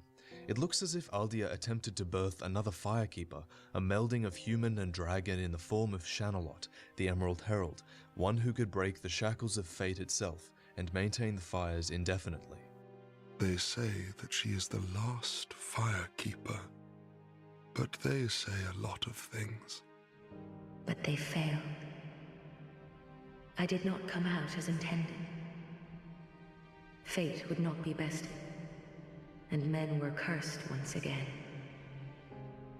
At some point during all this, the giants must have rallied and invaded Drangleic with a vengeance. This battle spans multiple generations, bringing Drangleic to ruin. My father and his father both fought the giants on this very land. Soon, the giants will descend upon this fort. It is revenge for the kingdom's misguided barbarism. My blade may break, my arrows fall wide, but my will shall never be broken.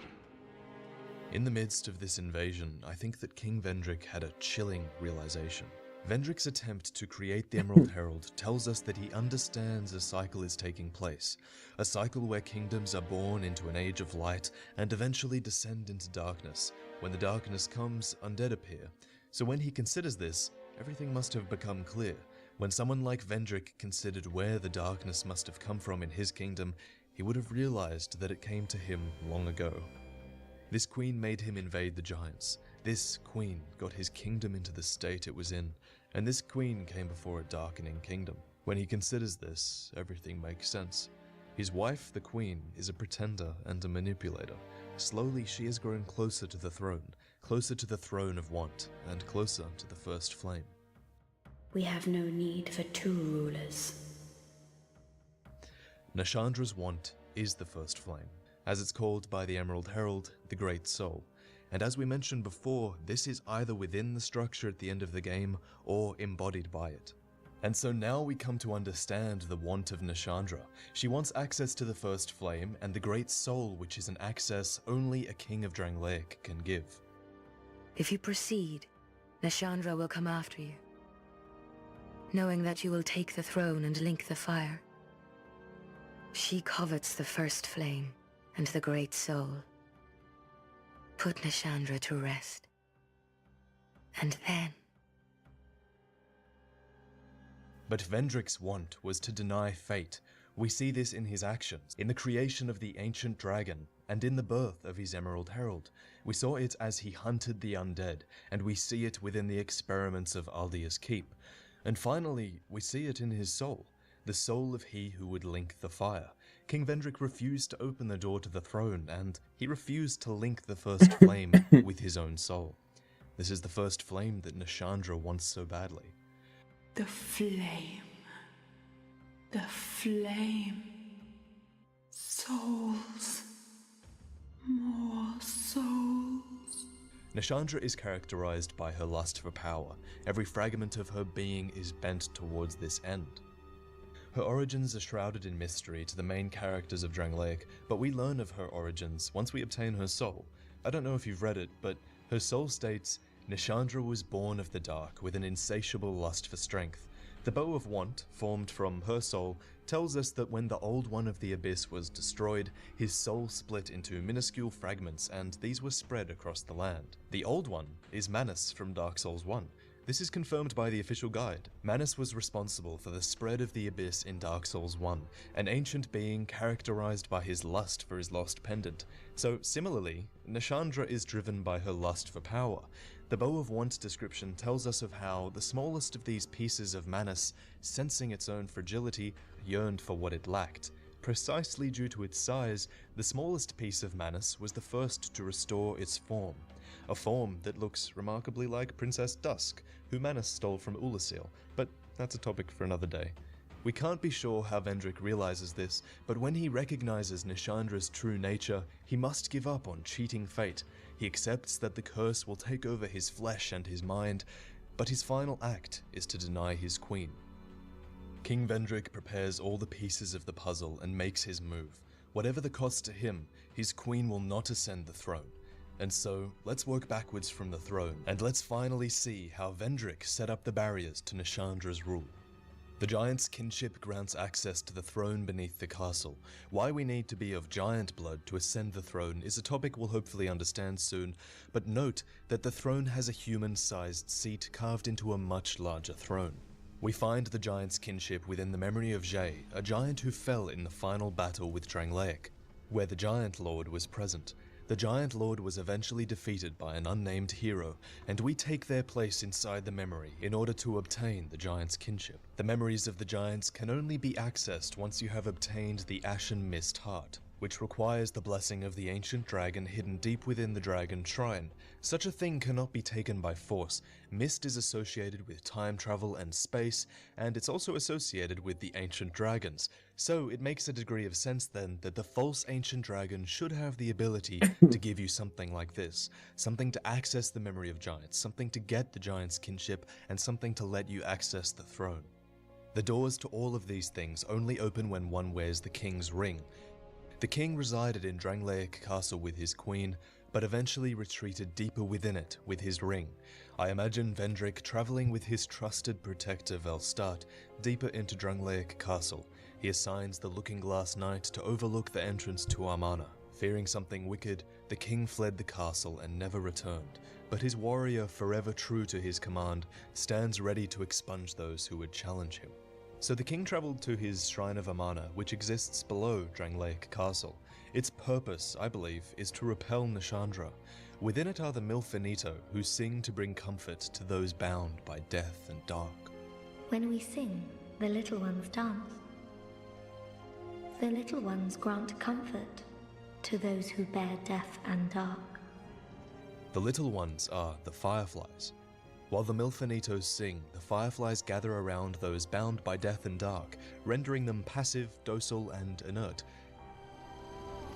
I didn't even realize that. If we stop them singing, then the creatures of death and dark become aggressive and revert to their natural selves. Nishandra's very being is death and dark, and she would be bound by this calming force if she attempted to travel through here. Within Drangleic Castle, we also see a captured Milfinito, which presumably was taken by the queen as she attempted to penetrate the shrine after Vendrick went through it. So at one point when Vendrick is traveling through the shrine, he splits himself apart from his soul and places it behind a door only openable by a What human. happened to the queen, Maybe though? one day the chosen undead will pass through here, unable to be broken down by the undead curse. Hence she they became will be Nisandra human and and able to open this door and obtain the king's soul. And maybe then they'll understand. From here, after splitting his soul, I imagine that Vendrick is carried by his trusted hand Velstart, who carries his husk of a body to rest in the undead crypt. Velstart, known as the Royal Aegis, gave himself to the king both in life and death. Vendrick's armor is placed in a neat pile, with the king's ring ready to be taken by a worthy undead. Perhaps his gear is put aside by Velstart in the hopes that the chosen undead will take the ring and what he needs, but not harm the king he has been charged with protecting. The king is a soulless husk, and there is nothing to be gained from killing him. One day, this undead may link the fire. Vendrick knows that he will one day be overthrown by an undead worthy to link the flame, for it is written in fate, but he makes sure that Nishandra will not be the one to open it, as the barriers to her presence are great. The king's ultra greatsword depicts the queen. Only the king knows whether the depiction of the queen is an affectionate exaltation or a resentful mockery. I believe it's the latter, a mockery of the There's queen. literally Vendrick nobody left succeeded in except delaying for her like access to the throne, and resentful because he must abandon his kingdom to keep the it safe. friendlies that we made along the way. Nishandra waits. During all this, she guides the undead, knowing she can't hope to ascend the throne without you. If you go back to her at different points in the game, she'll tell you about the dragon in the shrine and the king in the crypt. She encourages you to descend upon the Throne of Want, and waits until you take out the Throne Watcher and the Throne Defender before finally presenting herself. Yeah. I didn't make that. I literally just made that You have proven yourself to me. connection that she is this. Queen is Nasandra. Now, be one with the dark. Nishandra, born of Manus, has one final chance to take out the chosen undead and ascend the throne. But the undead is strong, strong enough to overthrow the Sinner, the Rotten, the Old Iron King, and the Duke's dear Freya. Strong enough to conquer the giant memories and uncover Vendrick in his crypt. So just like in Dark Souls 1, we're strong enough at the end because of the barriers in our way, many of which were put there by King Vendrick. And because of Vendrick, we easily conquer Nishandra as she tries to stop you from ascending the throne.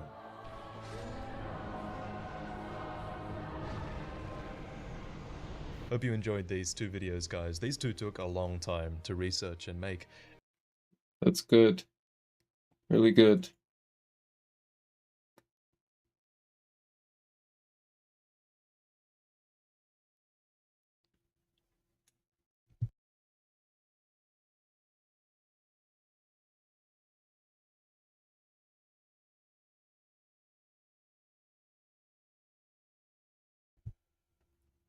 That is really good.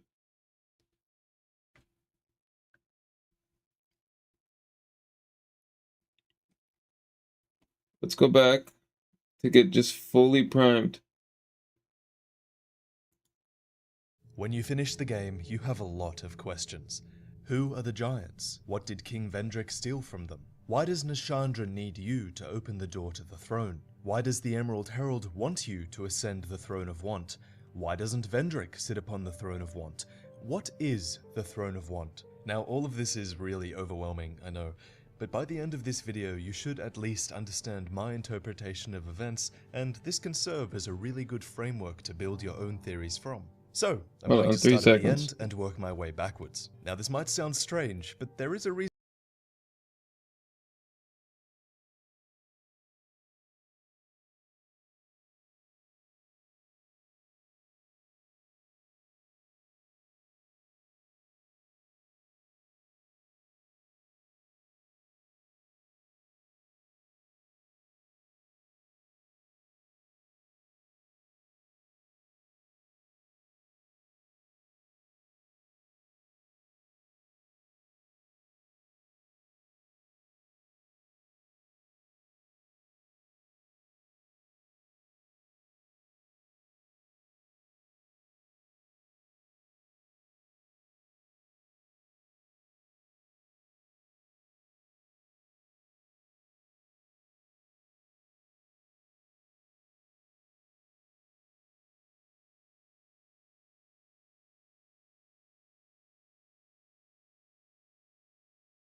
Reason for it, because most characters in Dark Souls 2 are driven by a desire, a want. For example, to understand Vendrick's hollowed state and location, you have to understand what he desired above all else, and how it led him there. To understand Nishandra's desire for the throne, we have to understand why it was so important to her, and to understand why the Emerald Herald drives you to become king, we need to know why she needs a new monarch. Do you understand? The reason we have these questions is because these character wants are hidden from us until the very end. That's why you got to the end of the game and you still had questions. Even the cursed undead you play as in-game is told that they will do these things without really knowing why. And you as a player are no different. The Firekeeper says it. But one day, you will stand before its decrepit gate without really knowing why. The Maiden says it. If you are to be the next monarch, then one day you will walk those grounds without really knowing why. Grave Warden Agdane says it. How queer you humans. How you go on, never separating truth from fiction. Do you see? As the ancient dragon says, the curse of life is the curse of want, and you peer into the fog in hope of answers. This game, more than any other Souls game, is about a search for answers. So this is great for channels like mine that interpret the lore, but it's likely really bad for the average player who has no idea what's going on. And I'd assume this focus on answers is why so many item descriptions have questions within them, because they want to make you question the world you find yourself in. And so we start with the Throne of Want. What is it? Well, first off, the throne room itself is a kiln. And to understand why it being a kiln is significant, you have to understand the principles of this world, and it just so happens that they're the same principles we found in Lordran in Dark Souls 1. In the Dark Souls 1 opening cinematic, we see the shambling forms of hollows. They're called that, presumably because they're empty vessels, hollow. Then the first flame appeared, containing powerful souls. One hollow found the Dark Soul and used it to give birth to humanity. Another 3 found their powerful souls within the first flame, and one of these lords became Gwyn, Lord of Sunlight. His soul was power, and he ushered in an age of light and fire. In time though, this age began to dwindle. The brighter the flame, the shorter its life, and so the world began to darken. Everything fell apart around Gwyn, Lord of Sunlight. His city became abandoned, his trusted friends betrayed him. Demons were spawned when one of his fellow lords tried to relight the first flame, and humanity began to be afflicted by the curse of the undead. Undead are kept sane through their strength of purpose, and one undead took on an impossible purpose. He journeyed through the crumbling world and consumed thousands of powerful souls in the process, eventually gathering the strength to overthrow the fading Lord Gwyn. In the kiln of the first flame, where Lord Gwyn once linked the flame to his own soul, an undead with a powerful soul did the same. He links the flame to his soul like Gwyn did, and the flame consumes him, starting a new age of fire. Before Dark Souls 2, we didn't know what effect this would have. We assumed linking the fire would bring light back to the world, and we were right. We also knew that linking the fire is a temporary solution, as everything fades in time. But what we didn't know is that this process is destined to play out over and over again. It's a cycle. The dull ember, an item we come across in our journey, gives us a clue about the cycle of light and dark. An ember radiating a dull light. This flame seems nearly exhausted, but it exhibits an eerie resilience. Perhaps this is its ordinary state. I think this quote reflects the concept of light and dark in the game. I think it means that the center point of light and dark is around a struggling, spluttering flame. Gwyn linked the fire with his soul. This prolonged his age of light. Eventually it faded to its natural state, where there were only cinders. At this point, an undead comes along with another immense soul. He can either choose to link the flame and bolster the age of fire, or let it splutter and die and lead an age of dark. In Dark Souls 1, this is your choice. Whether you choose light or dark, it's possible that it doesn't even matter, because if you choose light, your age of light will eventually fade to cinders, and if you choose dark, you might smother the flame, but an ember will always remain in the ashes, waiting to be blown back into life. In Dark Souls 2, there's an item called Sublime Bone Dust. Its description says that it is the remains of a saint who cast himself into the bonfire. but we will never know for sure, for soot and ashes tell no story. This isn't just any old dust, it allows you to bolster the power of your Estus Flask, which heals the undead. It's also found numerous times throughout the game, in numerous locations, so it's implied that these are the remains of the chosen undead before you, the chosen undead who linked the fire before burning to dust themselves. Many kingdoms rose and fell on this tract of earth. Mine was by no means the first. Anything that has a beginning also has an end. No flame, however brilliant, does not one day splutter and fade. But then, from the ashes, the flame reignites, and a new kingdom is born, sporting a new face. This tells us that the cycle has repeated itself numerous times. Many have sacrificed themselves to renew the cycle of light, and their ashes are found throughout the land. One after the other, without fail, a chosen undead resigns himself to the kiln to link his soul with the first flame. So it's my theory that the undead curse crops up once the flame begins to fade, so that eventually a fated undead will appear with the willpower to gather souls and link the flame once again. When you link the fire, you're also removing the undead curse from the world for a short time. But only for a short time, for when the world darkens, the curse appears again. The curse is a part of life itself. No one will ever be rid of it. And so there is only one choice: to await a worthy monarch. A monarch who can shoulder your burden, lest this land swallow you whole, as it has so many others. You are the bearer of the curse, but this means more than you'd think. You don't just bear the curse of the undead where you die over and over, but by linking the fire, you also bear the burden of this cursed world.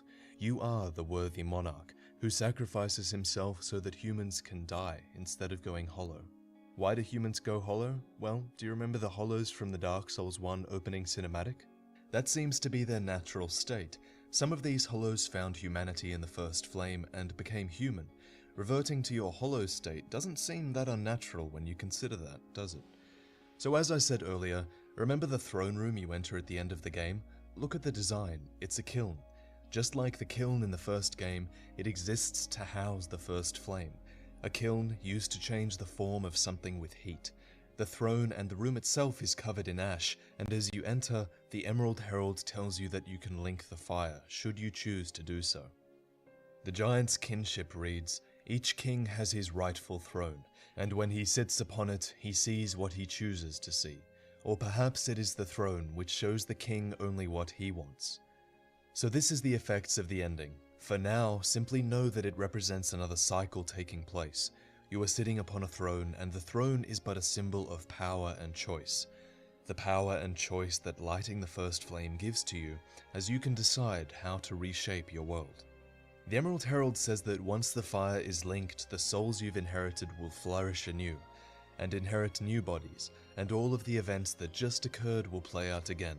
The Age of Fire will be bolstered, and the undead curse may disappear, but in time the fire will fade, and eventually a new undead will come along, bound by fate. She then says it's your choice to embrace or renounce this. And like in Dark Souls 1, you have that choice to embrace light, or to reject it and let darkness come. The only difference between Dark Souls 2 and Dark Souls 1 that I can see is that in Dark Souls 2, we aren't able to make the in-game choice of linking the flame or walking away from it. And when you think about it, why would we need to make that choice in-game? Because now we know, regardless of what we choose, you, as a player, know the cycle will start over again. Great Sovereign, take your throne. What lies ahead, only you can see.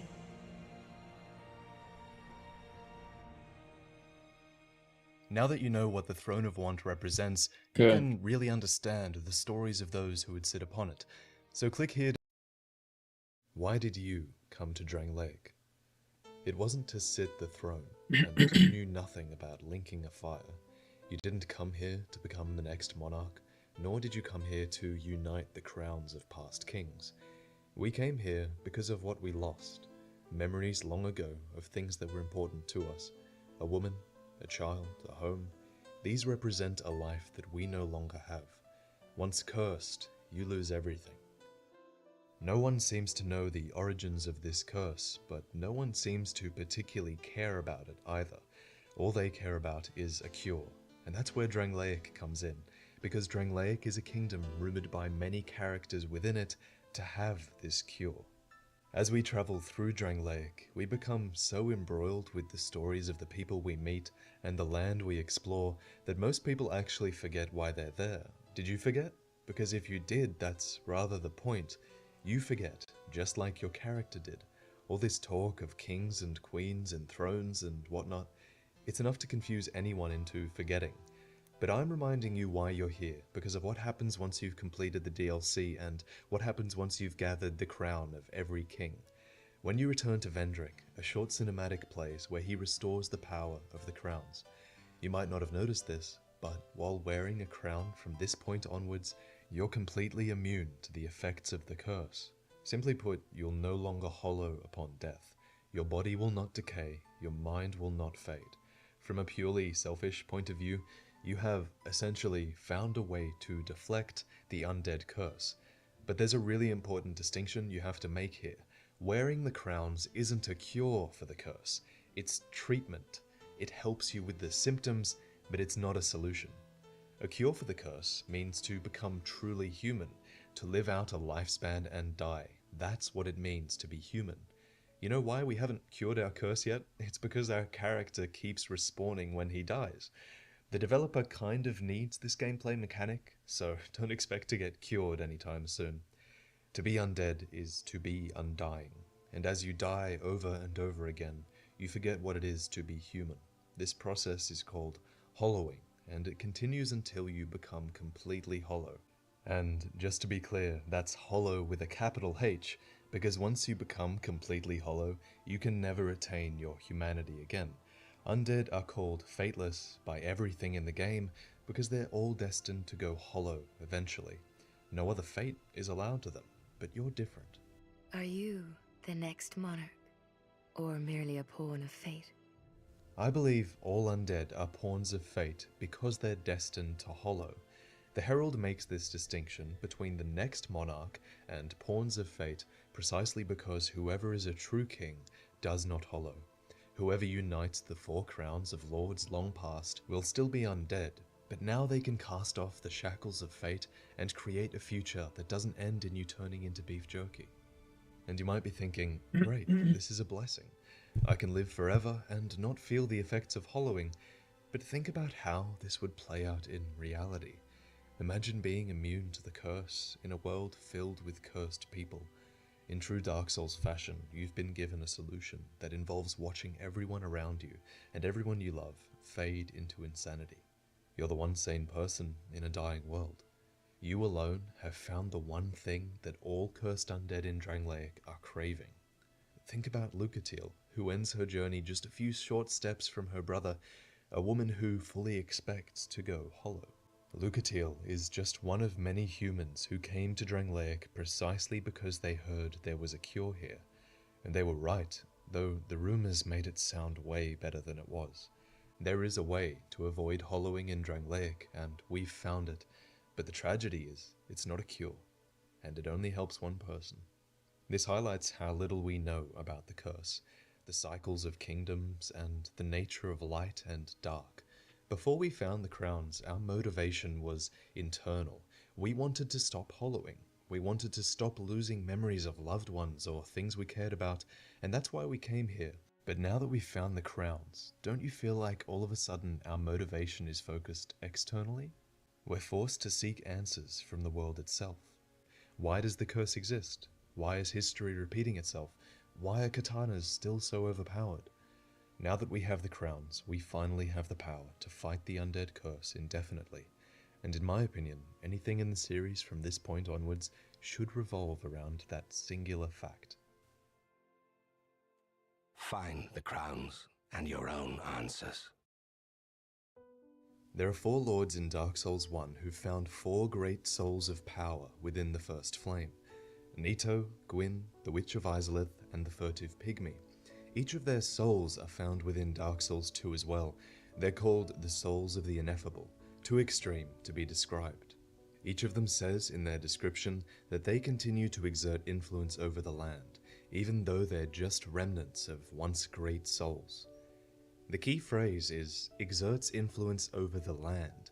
These souls don't just inhabit the bodies of certain beings, they do, but just like the pale drake soul infests the writhing ruin of sand and spiders, I believe that the other souls become a part of the land itself.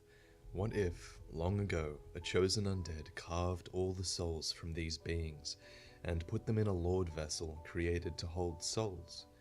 What if this lord vessel broke and the souls no longer had a vessel to hold them? It's just speculation, but it could be true.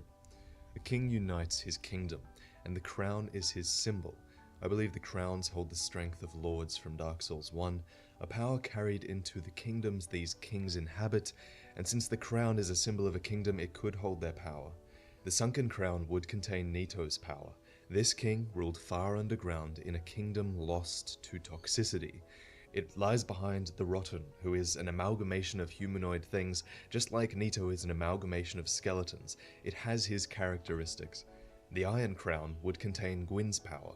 This Iron King, arrogant with his strength, built a kingdom of fire. We kill the Iron King himself, who holds a part of Gwyn's soul. And the Ivory Crown would contain the Witch's power.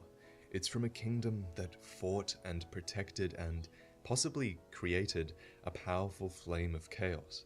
It's directly related to the lost sinner, who relit a flame of her own. And lastly, Vendrick ruled a kingdom of men, and he turned hollow himself. He and his kingdom seem directly related to the dark soul of humanity. By comparison, the previous kings are nowhere to be found, so maybe they weren't cursed, or maybe they weren't human, though I guess they could be.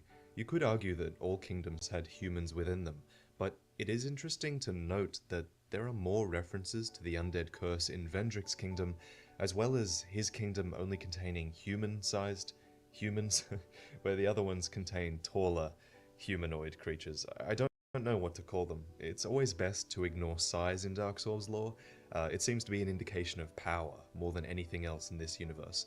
But bottom line is there are more links to humans in Vendrick's kingdom, which means he's more closely related to the pygmy, which means he's more closely related to the dark soul and humanity. So the crowns could hold the strength of the four lords who held shards of the first flame. Now, a lot of the assumptions I'm going to make do rely on this fact, but I do believe that what we've essentially done is inherit the power of the first flame. There are a few other things to back this up. I mean, Nishandra was after the first flame, after all. If you proceed, Nishandra will come after you, knowing that you will take the throne and link the fire. She covets the first flame and the great soul. Put Nishandra to rest. She and her sisters were driven to collect all of the crowns. They went into each kingdom and drove their kings to ruin. If they had any united goal, any singular purpose that would drive them to go and conquer kingdoms, it would be to take these crowns, I think. This also explains the description on Vendrick's soul. The king was wasted away, a shadow of his former self, but he still held something dear. We originally thought that he was referring to the ring he has that unlocks his kingdom, but if it's dear to him, it could well have been his crown. He did lock it away as well. He wasn't just hiding the throne away from Nishandra. The crown is really important too. It holds a faint heat within it, and the heat could be a clue to it being a fragment of the power of the first flame. I'd say we need Vendrick's blessing to realize this power, because Vendrick is essentially passing his monarchy over to us. Long ago, he conquered the four great ones and built a kingdom upon their souls, uniting the first flame. So now it's time for us to ascend to his rule. Nishandra was forced to wait for Vendrick to pass away as he hid from her. When we kill Vendrick, she tells us, Drang Lake is no longer. But by going into Vendrick's memory, by going back in time and taking the monarchy from him, we can alter the timeline. He can pass this monarchy to us. Inherit fire and harness the dark. Such is the calling of a true leader. We are inheriting the fire. The crowns are that fire. Together, they could well be a representation of the Great Soul, or the First Flame. Once we've inherited this fire, we no longer hollow, so we can harness the dark, the power to never die. So we have all this, though. What now? What's our purpose now? Seek strength. The rest will follow. There is still more we have to do. It's not over yet. To succeed, we must throw off the dark. But is such a thing even possible? Shadow is not cast, but born of fire. And the brighter the flame, the deeper the shadow. All this makes me think that Vendrick may once have been in our position. He might have been unable to die, searching for a cure. It seems like he found answers, but it's definitely true that they weren't the ones he was hoping for. With fire, they say, a true king can harness the curse. A lie, but I knew no better. One day fire will fade, and dark will become a curse. The opening cutscene of Dark Souls also says, "But soon the flames will fade, and only dark will remain." all this information doesn't bode well for us.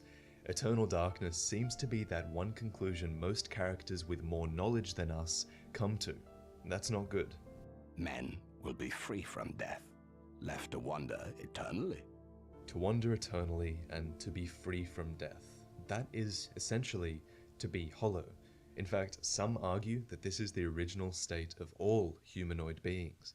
Before the first flame, what you see on screen, that seems to be what all humanoid creatures were created from. And I'd go as far as to say as they are hollows. They're empty vessels. And when they found souls within the first flame, they became different things. They became unique beings. So some of these beings found 4 powerful souls in the first flame, and they took these souls for themselves. So there was Gwyn, there was the witch, there was Nito, but the most important one to us was the furtive pygmy. He or she was the holder of the dark soul. That creature gave humanity fragments to the hollows and created humans. He broke his soul, which we know people can do. He broke his soul into little bits and he gave everyone a shard of humanity. Essentially, he created humanity. For Vendrick to say that men will be free from death is to say that they will lose their humanity. He's saying we will no longer die. We will revert to this hollow state and we will wander eternally, just like you see in this cutscene. Dark will again be ours, and in our true shape, we can bury the false legends of yore. Only... He's saying that we can only escape the cycle by embracing darkness, instead of continually relighting the first flame, and continually starting that cycle over again. Only... is this our only choice? Eventually, Nashandra or some other element of dark might win, and bring the kingdom to darkness. Seek strength. The rest will follow.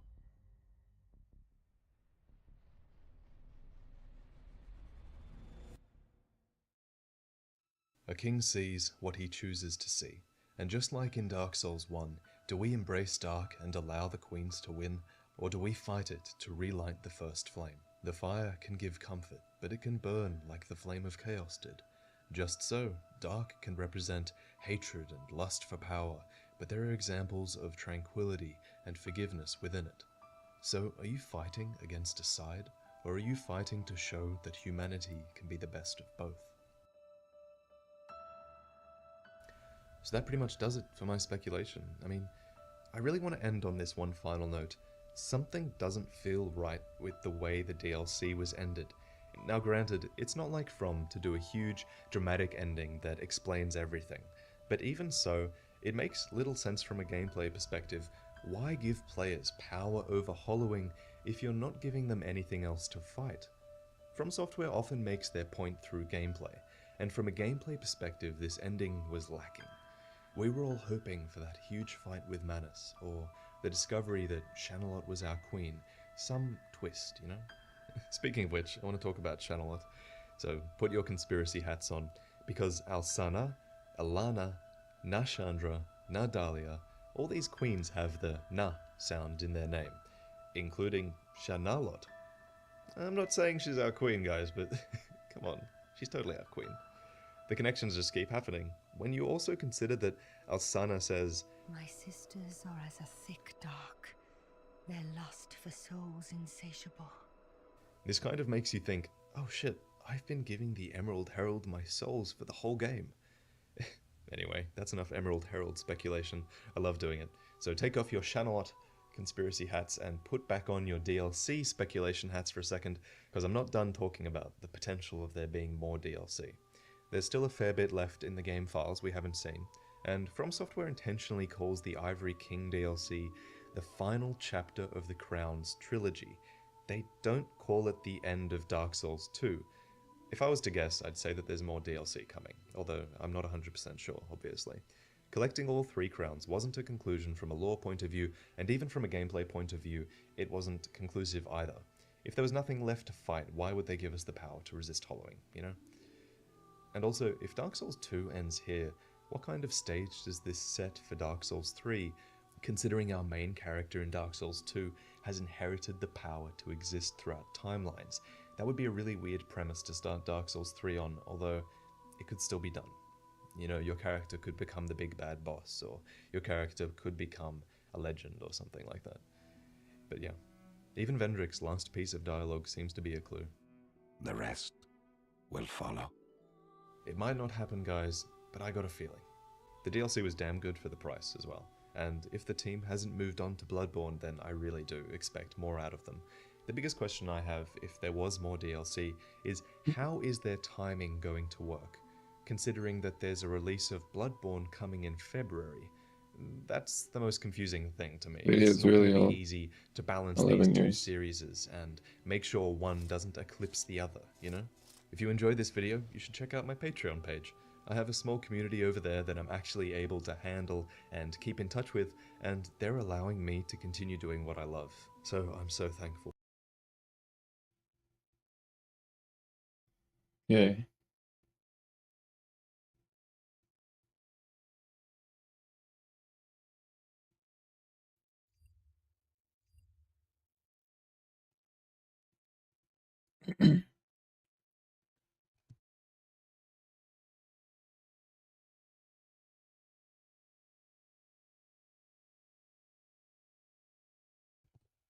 Let's see.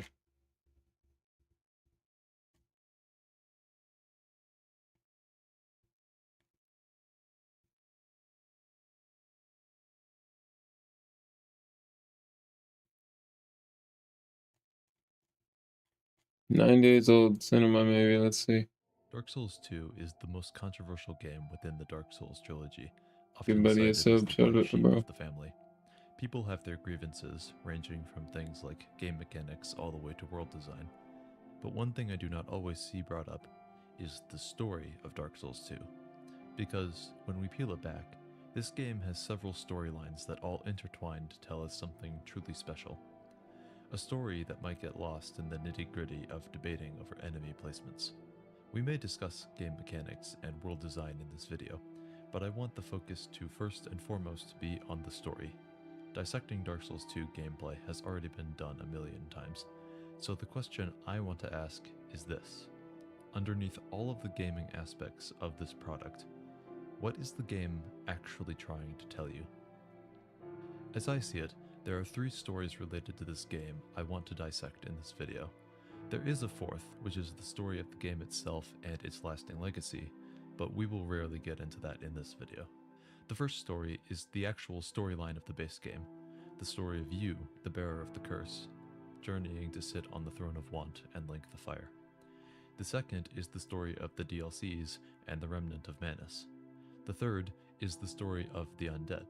The bearer of the curse is trying to get to the throne of want. But why? Other NPC characters are trying to stave off hollowing. But how?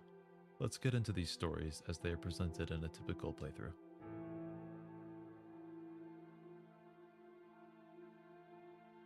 There is an opening cutscene in which we see our character's sense of self slowly melting away.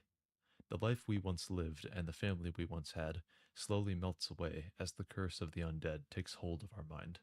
Our fate was chosen long ago when Gwyn branded humanity with the dark sign, and now we are forced to live out this truth. We set out in search of answers and find ourselves on the other side of a vortex. We are now in the land of Drangleic. After the opening cutscene, we awaken in an open field. While it is unclear how the vortex brought us here, we have no choice but to go forward. In the cottage ahead is 3 women, who are all firekeepers. They tell us about what is happening to us and how it will keep happening unless we put a stop to it. Leaving the cottage, we are presented with a tutorial area, but beyond that, we step out into the light to find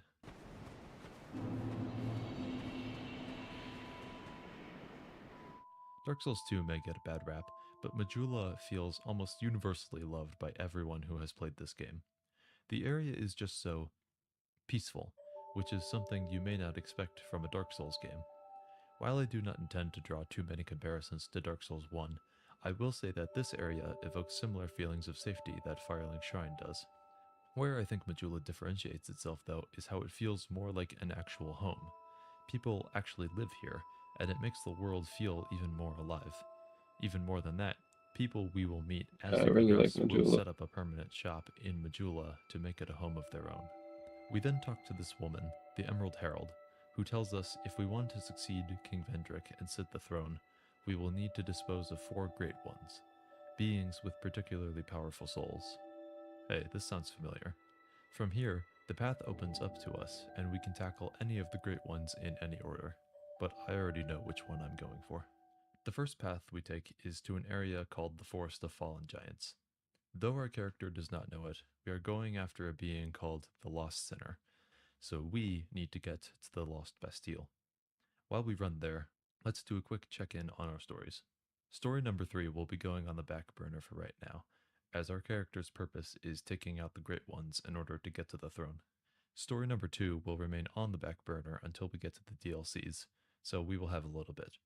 That leaves story number 1, which is good because these areas are full of interesting developments. The Forest of Fallen Giants, Hyde's Tower of Flame, No Man's Wharf, and the Lost Bastille, as well as other areas, are all in various states of being run down. The forest has overgrown and collapsing buildings, Hyde's is slowly sinking into the ocean, No Man's Wharf is secluded out of sight and out of mind, much like New Londo from the first game, and the Lost Bastille is a decaying prison. Unlike the Land of Lordran, Drangleic emphasizes that our character arrived in the middle of the story. What I mean is that Dark Souls 1 has a very clear beginning.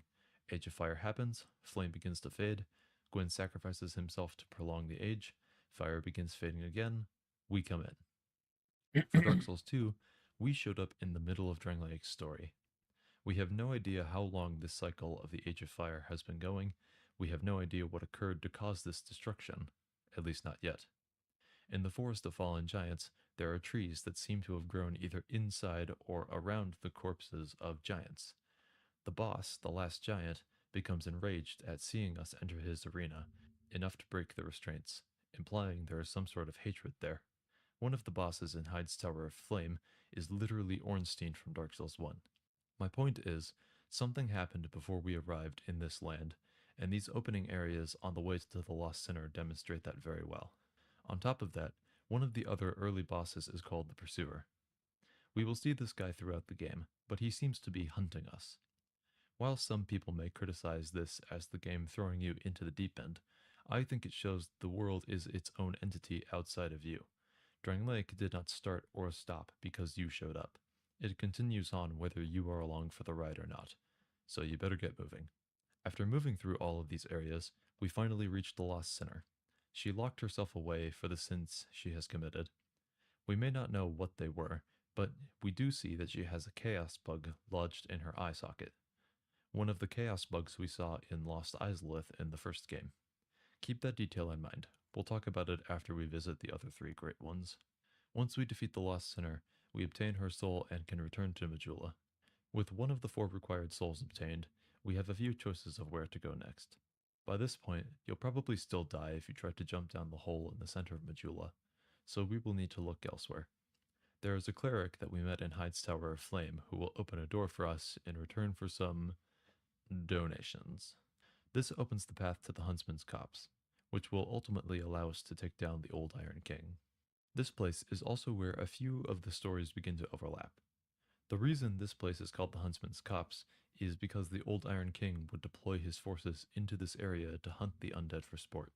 During the time of Lordran, hollows were seen more as a disease, something to be locked away so it would be forgotten.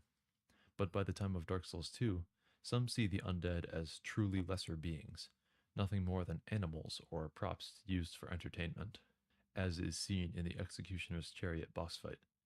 It is also interesting that the Old Iron King sees the undead as lesser beings, considering a connection we will make later. This leaves the undead of Drangleic in a difficult position. If you face the Lost Center first, you have already met an NPC named Lucatiel. While the NPC quest lines are not as strong or prevalent as Dark Souls 1, Lucatiel is one of the standouts, as she is in the process of forgetting her past life. She is where you were when you first set out for answers. Other NPCs have their stories as well, such as Pate and Creighton's grudge match, but Lucatiel shows how the undead are still trying to carve out a place for themselves and keep their memories as the dark sign Gwyn implanted continuously eats away at their sanity. No hope, and seemingly no escape. Is this starting to feel familiar yet? Beyond the Huntsman's Copse is Harvest Valley and Earthen Peak. These areas don't have much story significance. However, this game's version of the Warriors of Sunlight Covenant is here though, implying Solaire's desire for jolly cooperation was passed down through the generations. After taking care of these areas, we take an elevator at the top of the Windmill Tower and travel up to arrive at the base of a volcano. Yeah, pointing this out is like beating a dead horse, but it doesn't make much sense. But this mysterious volcano above Earthen Peak is the home of the Iron Keep. This area has been a punching bag for Dark Souls 2 game design critique for a while now, but without getting into those details, we can look at the Iron Keep to see it for what it is. Another example of a kingdom that rises to prominence, then ultimately fades into the background, and is eventually lost to history as the cycles continue forward. At the end of this path, we step out into an ocean of lava and face the Old Iron King.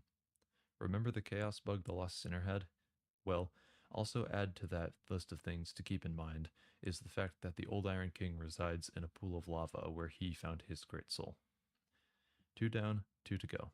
Before we go, beyond the Old Iron King and his primal bonfire is a shrine. We can enter the shrine, but we cannot open its door yet. A mystery for another day. I will give an arachnophobia warning at the top of this segment, so just be warned. By this point, we have exhausted the 2 paths that led directly out of Majula, but there is a small path to our left as we were coming in from Things Betwixt. This leads us into the Shaded Woods, which will eventually lead us to cross Mandibles with the Duke's Steer Freya. While these areas in the lead up to Freya are more of the same in terms of storytelling, there is one thing this game did that I really want to shout out right now. This is the only FromSoft game that has big changes tied to New Game Plus cycles. After beating the game, you can restart from the beginning, keeping your gear, but facing enemies with more health and attack. But Dark Souls 2 also has unique encounters and items behind the New Game Plus wall, such as this random encounter you can have with the Duke's Steer Freya. This is not here on your first playthrough, but she will ambush you on subsequent cycles, and that concept is so cool. I hope FromSoft does more stuff like this in future games. Aside from a pretty lackluster crowd boss, the path to Freya is pretty simple. If you have been following Pate and Creighton's questlines, you'll find the 2 duking it out in here as well. Jumping into story number 3 for a second, Pate and Creighton were a criminal duo who eventually betrayed each other, and are now stuck in a cycle of backstabbing and betrayal. And neither of them are exactly noble. Peyton is a con man, and Creighton is an actual psychopath. I don't think this is brought on by the undead curse. This is just who they are. They both share different sides of the story and try to sway you. You can choose whom to help, but the one you save will eventually betray you as well, so there is no correct choice. With the multiple run-ins you have with both of them before this point, the game gives you ample opportunity to learn all of this, so long as you choose to do so. So while the NPCs of this game may not be as memorable, they still have interesting stories to tell. As for Freya herself, the boss fight is pretty interesting, even if it can be trivialized by holding a torch to keep the little spiders away. In the intro cutscene, we see that she has managed to web up an entire ancient dragon, and seemingly acquired her great soul through consuming it. So Freya is connected to a dragon, the Iron King has a hatred for the undead, and the Lost Sinner is connected to Lost Izalith. If you're starting to pick up on the pattern, don't scream out the answer yet. We have one more great one to take down. 3 down, 1 to go. By this point, you probably have enough health and the cat ring to reduce fall damage, as well as the help of a ladder. You can use all of these to jump down the pit in the center of Majula. This leads you into the gutter. Despite the level being quite simple, it does give you the opportunity to use the torch mechanic this game introduces. While I am not super familiar with the lore of this area, the gutter does have some warped people, much like Blighttown did in Dark Souls 1. As we will see from some lore later, as well as the surrounding environment, the area serves much the same purpose too. This is the area where kingdoms in the time since Lordran cast away anything they deemed unworthy, including undead. We will see the culmination of this when we actually get to the Rotten boss itself. But yeah, another cycle, another place where the lost and persecuted are locked away to be forgotten. The more things change, the more they stay the same. Since we're already on the topic, the gutter leads into the Black Gulch, an area filled with poison, rotting remains, and warped creatures. It is a short run to the boss, and this area is not one of the community's favorites, but the story it tells is still one of tragedy and persecution, much like Blighttown. As we step through the fog wall, we find the Rotten, an amalgamation of bodies cast into the dark. It resides over the realm of the dead, seeming to care for them. The dead have all come together to protect themselves and their fellow outcasts. The only thing we can do is put this creature down and lay them to rest. All 4 great souls collected, but something feels off. Perhaps you've pieced it together too? 4 powerful beings, 4 great souls, and 4 connections. The Lost Sinner has a chaos bug in her eye, like the ones found in Lost Izalith. The Old Iron King has a hatred for the undead, and resides by the source of his power, not too dissimilar from Gwyn. Dukestir Freya has webbed up an ancient dragon, a dragon much like Sif. And finally, the Rotten presides over the dead, watching over them and making death its identity. Welcome back, Nito. The 4 great ones we faced and just took down all feel like spiritual successors of the 4 main players that brought down the ancient dragons. At least, that's what it feels like when I look at it. And the Great Ones seem to have also inherited some of their personality traits. Indeed, the more things change, the more they stay the same. History may not repeat itself, but it certainly does rhyme. Now, the game is not trying to tell us that our character's sacrifice in Dark Souls 1 was meaningless. More so, it demonstrates the cyclical nature the world has become trapped in. The first flame springs to life, the Age of Fire persists for a time, the first flame begins to fade, then an undead comes forth, vanquishes powerful souls, and uses them to make the flame spring to life once more. And on the cycle continues. Your Dark Souls 1 character played an important role, but the cycle was able to persist because of that decision. Let the fire fade, or link it. Those were the only 2 choices back in Lordran. But what if? What if there was another way?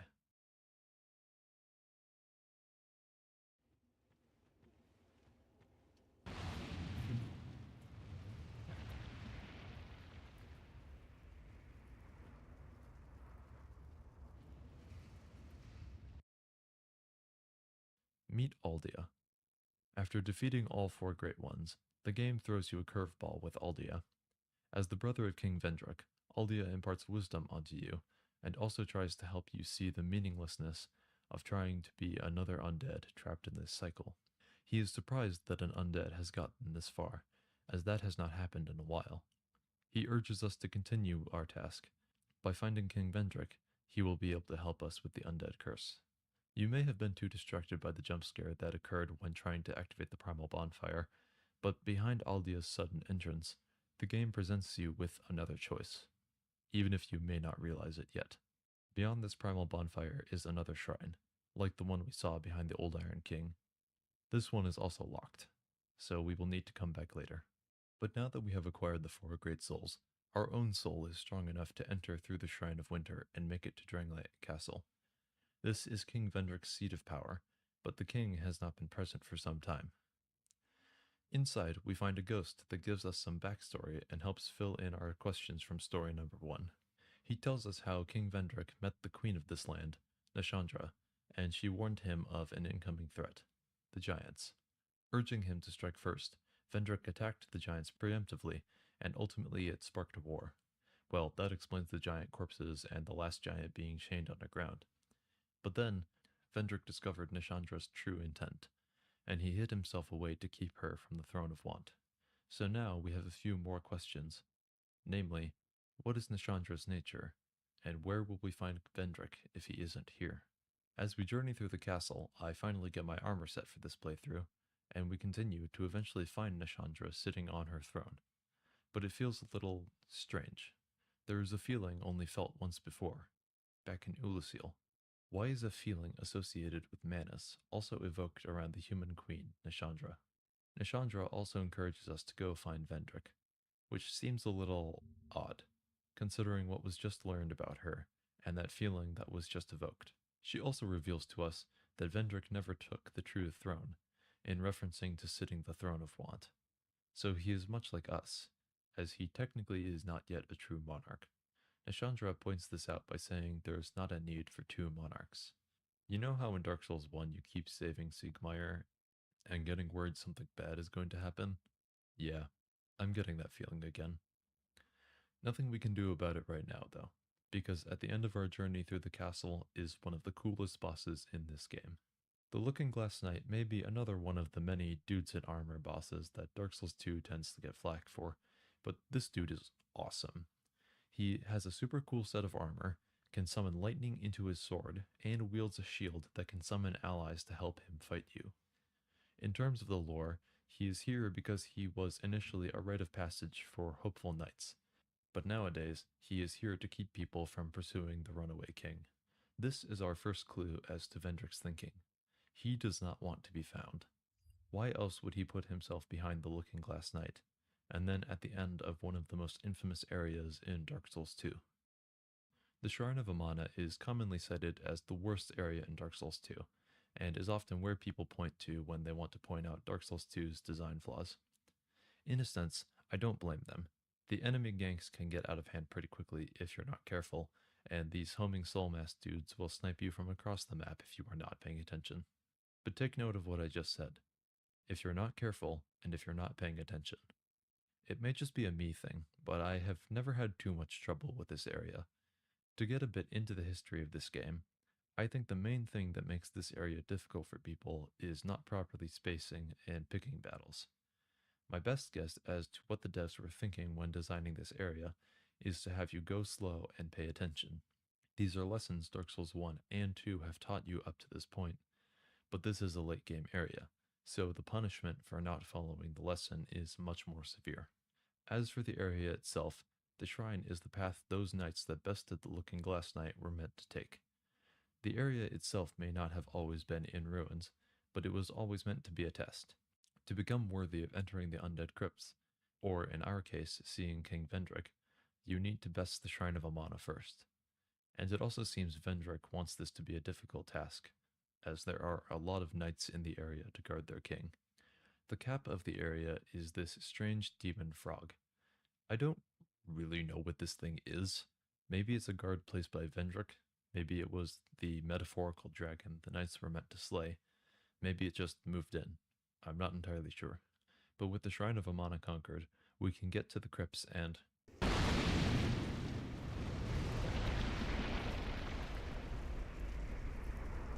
Now that we have made it to the crypts, Aldio returns, and it is here he offers us an answer to the question we asked before first meeting him. What if there is another path? Now that it seems like we can truly go the distance, Aldia encourages us to forsake the role of being a true monarch, and to instead find the cure to the undead curse. The cycle of light and dark is endless, but so too will the curse be if we do not find a way to break free of its chains. Inside, we find a maze of twisting corridors that eventually leads us to Velstadt, the Royal Aegis. Despite being another dude in armor boss, this guy is also really cool. He uses a giant bell as a hammer and has a pretty interesting moveset, but once we get to phase 2, something seems amiss. Velstadt casts this charm to begin phase 2, which gives him damage resistance, but it also allows him to use the bell to begin casting orbs of darkness, which will charge forward at us. On top of that, when we defeat him, his soul is a deep purple, as if it were corrupted by the dark. Despite choosing to remain a guard for his king, Velstat's soul seems to have been touched by the dark. He didn't go hollow, but the dark has made it this close to Vendrick despite all his attempts to hide away from it. We need to find him. He's just down this hallway, and...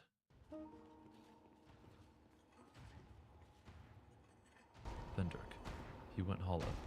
The king of Drangleic, our predecessor, who vanquished the four great ones and built his kingdom on top of theirs, who could have ascended to the throne of want if he so chose, has gone hollow. He just wanders around the room, dragging his sword along the ground with him. Armor discarded, he is nothing more than a shell, and we already know this story from Dark Souls 1. We can't save him. Once an undead goes hollow, there is no going back.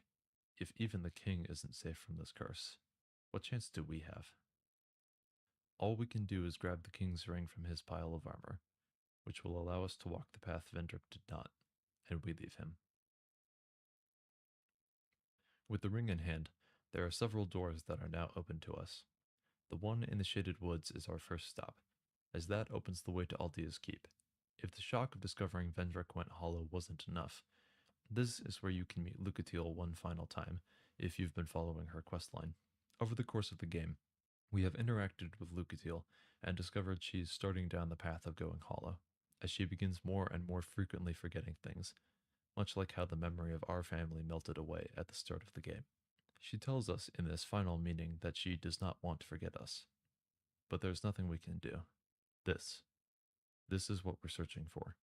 A way to prevent another cycle of watching companions and great beings lose their will and go hollow. Aldea and Vendrick researched souls, and they tried to find a cure to this curse. If we're going to find answers, we may find them here. We don't find any within the actual keep, but there is a path beyond this place that Aldea may have hidden away for some reason. Beyond Aldea's keep is a birdcage containing a guardian dragon, which guards the entrance to a fortress called the Dragon Shrine, though the soul of this creature implies it may not be a willing guard. It was likely twisted by Aldea's experiments to be subservient to him, and despite being called a dragon, this creature is still far from rivaling the strength of its ancestors when they perished in the war against Gwyn.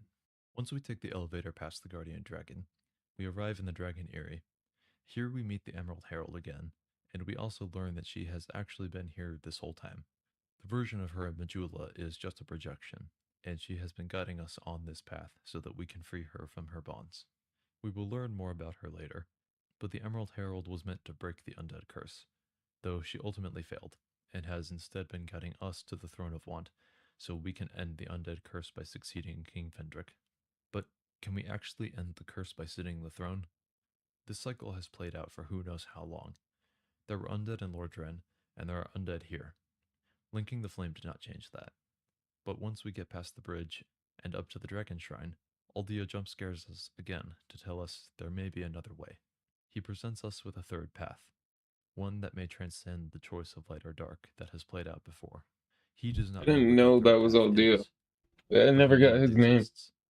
He and Vendrick tried to find it, but failed. Maybe we can, though. As we progress through the Dragon Shrine, we take out 3 large knights and then a dual-wielding dragon warrior.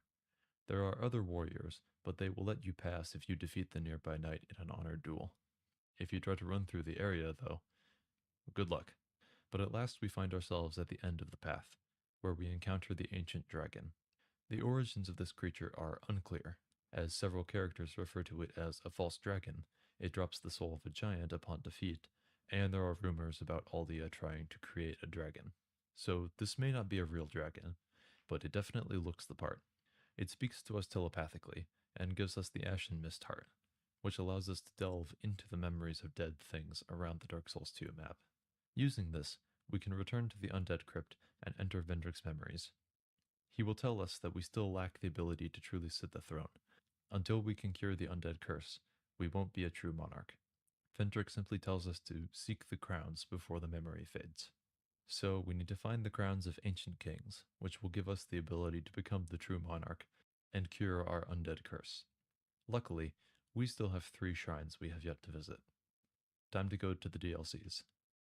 After killing a few giants in the Black Gulch, and then using the key they drop on this door in the Majula Pit, we can return to the shrine behind the Rotten and enter the land of Shulva, a sunken city that fell to ruin long ago, and as we run along the path, we meet a dragon, who then flies away. Well, if Ulasil is anything to go by, I'm sure we'll be seeing him again soon. Shulva itself is a location with movable platforms, poison statues, and enemies that seem to be covered in poison itself. I think we figured out where the poison that infected the Black Gulch came from. The area is pretty easy to navigate so long as you know where you're going, but the enemies are merciless. The standout enemies are these ghost knights that cannot be damaged until their coffins are found and destroyed, implying there may be some sort of necromancy at work here. We have another interaction with the dragon from earlier. The first time we cross this bridge, the dragon will kill the 2 enemies that stand on it, implying the dragon and what remains of the inhabitants are not on friendly terms. As we get deeper, we eventually open the path to the main temple. Once we enter, we roam through the empty halls with a haunting voice singing in the depths of the temple, and once we get to the bottom, we meet the owner of that voice, Alana, the Squalid Queen, a creature of the abyss, who was born from a fragment of Manus' soul, which shattered when he was defeated back in Ulasil. You may remember the stories we are talking about through this video. This is story number 2, the story of the DLCs, and how it all ties back to the DLC of Dark Souls 1. Alana herself is not a difficult boss, but she summons various enemies to assist her in her battle, which includes skeletons, beasts, and Velstadt. That is not a joke, she straight up summons a previous boss to help her. There is some environmental design in Shulva that implies Velstadt has a link to this place, but I am not sure if that is concrete enough to tie him to Alana. Once we defeat this Child of Dark, we obtain her soul, and the path opens for us to face the final boss of the DLC, Sin the Slumbering Dragon. As we fight Sin, the lore of this place becomes clear. The king of Shulva ruled this land, until he became enchanted by Alana and the 2 married. Eventually, Alana convinced the king to disturb Sin, who subsequently unleashed his poison on the town, infecting Shulva and eventually spreading to the Black Gulch above. The king was likely killed by Sin, as we can find his crown in Sin's arena after the battle. But Alana did not claim it for herself. Alana embodies Manus' desire for wrath and destruction, so she stands guard over Sin and the crown to ensure the destruction of Shulva and the suffering of its inhabitants endures. But once we take down Sin, we can claim the crown. It tells us that a faint heat lingers in the crown, which gets into a theory about the crowns the community has. The theory goes that the 4 kings all have amassed a large amount of souls, and since souls came from the first flame, uniting the 4 kings would unite the strength of the first flame into one being. So the reason we need to seek out the crowns is because uniting them would consolidate the strength of the first flame, which would overpower the undead curse that Gwyn placed on humanity. Because Gwyn's soul is strong, but not as strong as the power of the entire first flame. It's not a perfect theory, but it may be a plausible explanation to what happens when we unite the 4 crowns. Regardless, we have one of 4, so we move on to the next DLC. The Broom Tower is an interesting case in terms of the DLCs, as there is no king here, and we are the direct reason that is the case. That is because the Broom Tower was the seat of power of the Old Iron King, whom we killed earlier when attempting to gain access to Drangleic Castle. It was from this tower that his influence initially grew, and he gained more and more power through using iron to bolster his troops, weapons, and fortresses. Eventually, he was able to create life through making the Smelter Demon, but the Smelter Demon betrayed him, struck him down, and cast him into the lava. We learn from the Iron King's crown how he managed to survive this encounter, so we will get to that soon. At the start of the tower, we find an item called Smelter Wedges, which are able to kill these ash piles that strengthen nearby enemies. But once we destroy the first one, we find a fragment of a soul among the remains. Nadalia, another fragment of Manus' soul, who journeyed to the Broom Tower to likely do what Alana did to the Sunken King. But the Iron King was nowhere to be found, and so she stayed at the tower in hopes he would one day return. But now that we have one of her soul fragments, she can no longer be whole, so we better take out more as we go along, but make sure we keep these soul fragments out of enemy hands until we can unite them all. As we progress through the area, we find a key that activates the central mechanism of the tower that allows us to move to the bottom of the tower. Down here, we find 4 ash piles surrounding a central boss arena. If we do not destroy these, they will heal the boss, so we better take these ones out now. Once that is done, we step through the fog wall and meet the Fume Knight. It does not matter how many times I play this game, this guy will always kick my teeth in every single playthrough until I remember how to fight him. On top of being a difficult and fun fight, the lore of this guy is great. The Fume Knight's original name was Raim. He was one of the 2 Knights of Vendrick until he reportedly turned traitor. He was then bested by Velstadt, the other knight, and forced into exile. When he came to the Broom Tower, he chose to protect Nadalia rather than destroy her. But once we take him down, we find Nadalia's corpse cradling the crown of the old Iron King. 2 down, 2 to go. The Crown of the Ivory King DLC is easily my favorite of the 3 DLCs in this game. After Yeah, passing through same. the Shrine of Winter, we find a city both figuratively and literally frozen in time. We are also met with a voice warning us to stay away, as the old chaos still hungers. Based on how the last 2 DLCs have gone, this is likely another fragment of Manus, so we're definitely not going to trust her. And besides, when have we ever been known to listen? If we go to the left of the main door, the voice tells something named Ava to take care of us, and we are quickly taken down by an unseen creature. But honestly, I put up a much better fight than I was expecting. Since we need to find a way to see whatever is guarding the cathedral, we explore to the right and eventually come upon an altar containing the Eye of the Priestess, which allows us to perceive hidden things within Ilium Lois. When we return to the area, we find that this Ava is a giant tiger, one of the Ivory King's pets. While I find the boss's hitboxes to be a little sus sometimes, the idea of fighting a tiger on a bridge in the middle of a snowstorm is just so cool. On the winning attempt, I broke my rapier right when Ava was 1 hit away from death. Using what little time I had, I switched to the first weapon I could find, which happened to be a hammer I did not have the stats to wield properly. So I had to slowly whittle down Ava's health. It was so scary, but also really exhilarating. It was then, after this fight, that I noticed I had been making a huge mistake this whole time. Before I went to Shulva, I put on the cat ring to reduce my fall damage. This allowed me to get to the actual item in the Majula pit that allowed me to get into Shulva in the first place. But then I never took it back off, which meant I went through the Sunken King, Iron King, and first half of the Ivory King DLCs without the Ring of Blades +1 equipped. I literally played the hardest content in this game while dealing 20% less damage than I should be. So after questioning if this would have lowered the number of attempts it took on Fume Knight, I corrected my mistake and continued forward into the cathedral. Inside, we meet the voice who was speaking to us, Alsana, the Silent Oracle. As we suspected, she is another fragment of Manus. But this is where the game throws us a curveball. She actually isn't evil, nor is she an enemy we have to overcome to get the crown. As we will learn, Alsana represents a fragment of Manus's fear, the same way Alana represented Manus's wrath, Nadalia his devotion, and Nishandra his greed. When she came to this place, the Ivory King learned what she was, but he had compassion on her regardless. He took her in and gave her a home, which gave Alsana the ability to resist her nature of being a child of dark.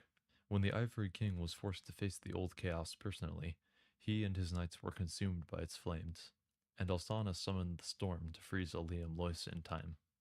But now, she asks us if we will free the Ivory King and his knights from the old chaos if she dissolves the storm.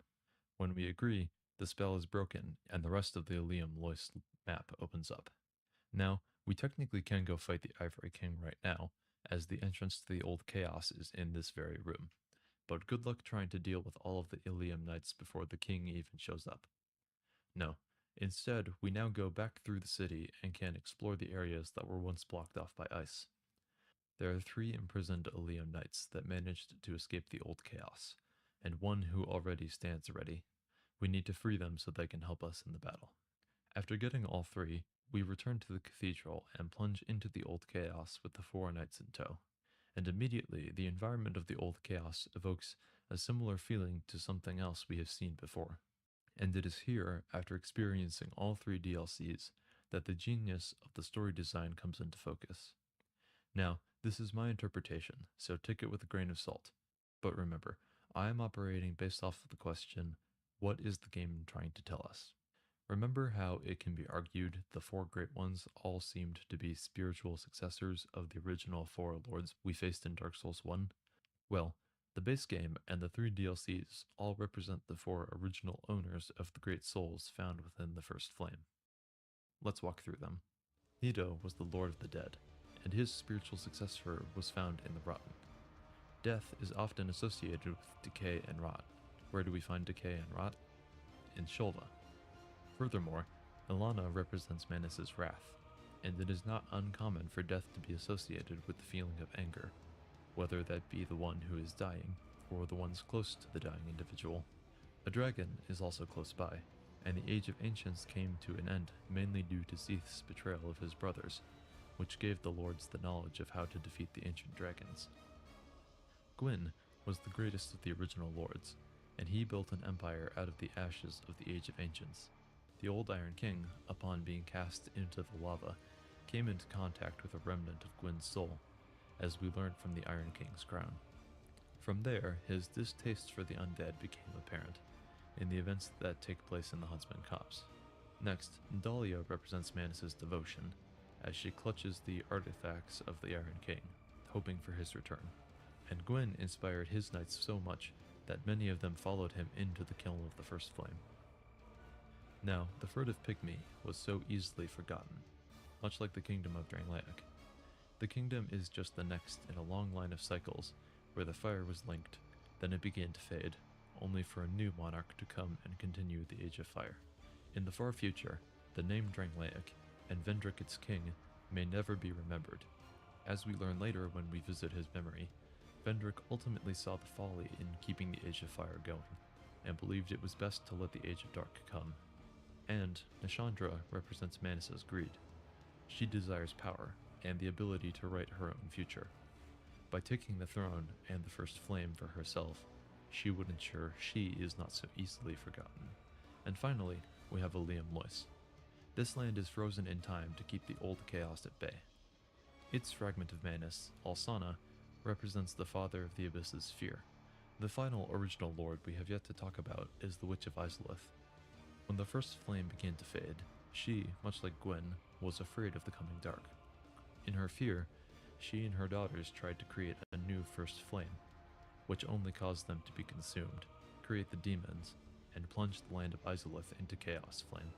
So now everything makes sense. This place, the old chaos that still hungers, the one that consumed the Ivory King and his knights, this is the remnants of the Bed of Chaos, born out of fear, and kept at bay by a being representing fear. Despite the chosen undead's efforts, the souls of the original four lords persisted, and eventually took up their place within the four Great Ones, and also in the four kingdoms of Dark Souls 2. As I said in the introduction, Dark Souls 2 has its flaws, and those are usually what gets focused on in retrospectives and critiques.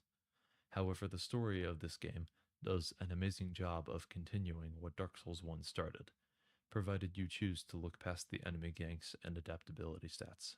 But now, inside the old chaos, we have a king to free. As we trudge forward with our knights, the Ilium Knights come to face us. This massive battle goes on for several minutes, with 3 of our 4 knights sacrificing themselves to freeze over the 3 portals so that no more knights spawn in. Once we take out all 3 waves, the ground quakes as a larger portal opens and the burnt Ivory King emerges. I will never not hear Sauron's theme playing when this dude walks through the portal. This fight isn't perfect, but it is still amazing, cinematic, and a great way to end off the DLCs. I mean, it's not like there's any other areas in this DLC I'm intentionally going to avoid. We take down the Ivory King and free him from the old chaos. We also are able to claim his crown, giving us all but Vendrick's own crown. Alsana thanks us for our service, and tells us she will remain here to keep the old chaos at bay until the end of time. While we may initially have been wary of this child of the dark, we have no reason to not trust her anymore. We can only hope our trust is not in vain. There is also a final side quest in this DLC, where we put the souls of the Ilium Knights to rest, and also get Alsana's soul. We do this by delving back into the old chaos and fighting the knights until they drop 50 Ilium souls. but the drop rate is not that good, and I need to get this video out, though it is an option if you want to take it. My personal recommendation is to farm out the 50 souls before killing the Ivory King, so that you have the 4 knights to help you.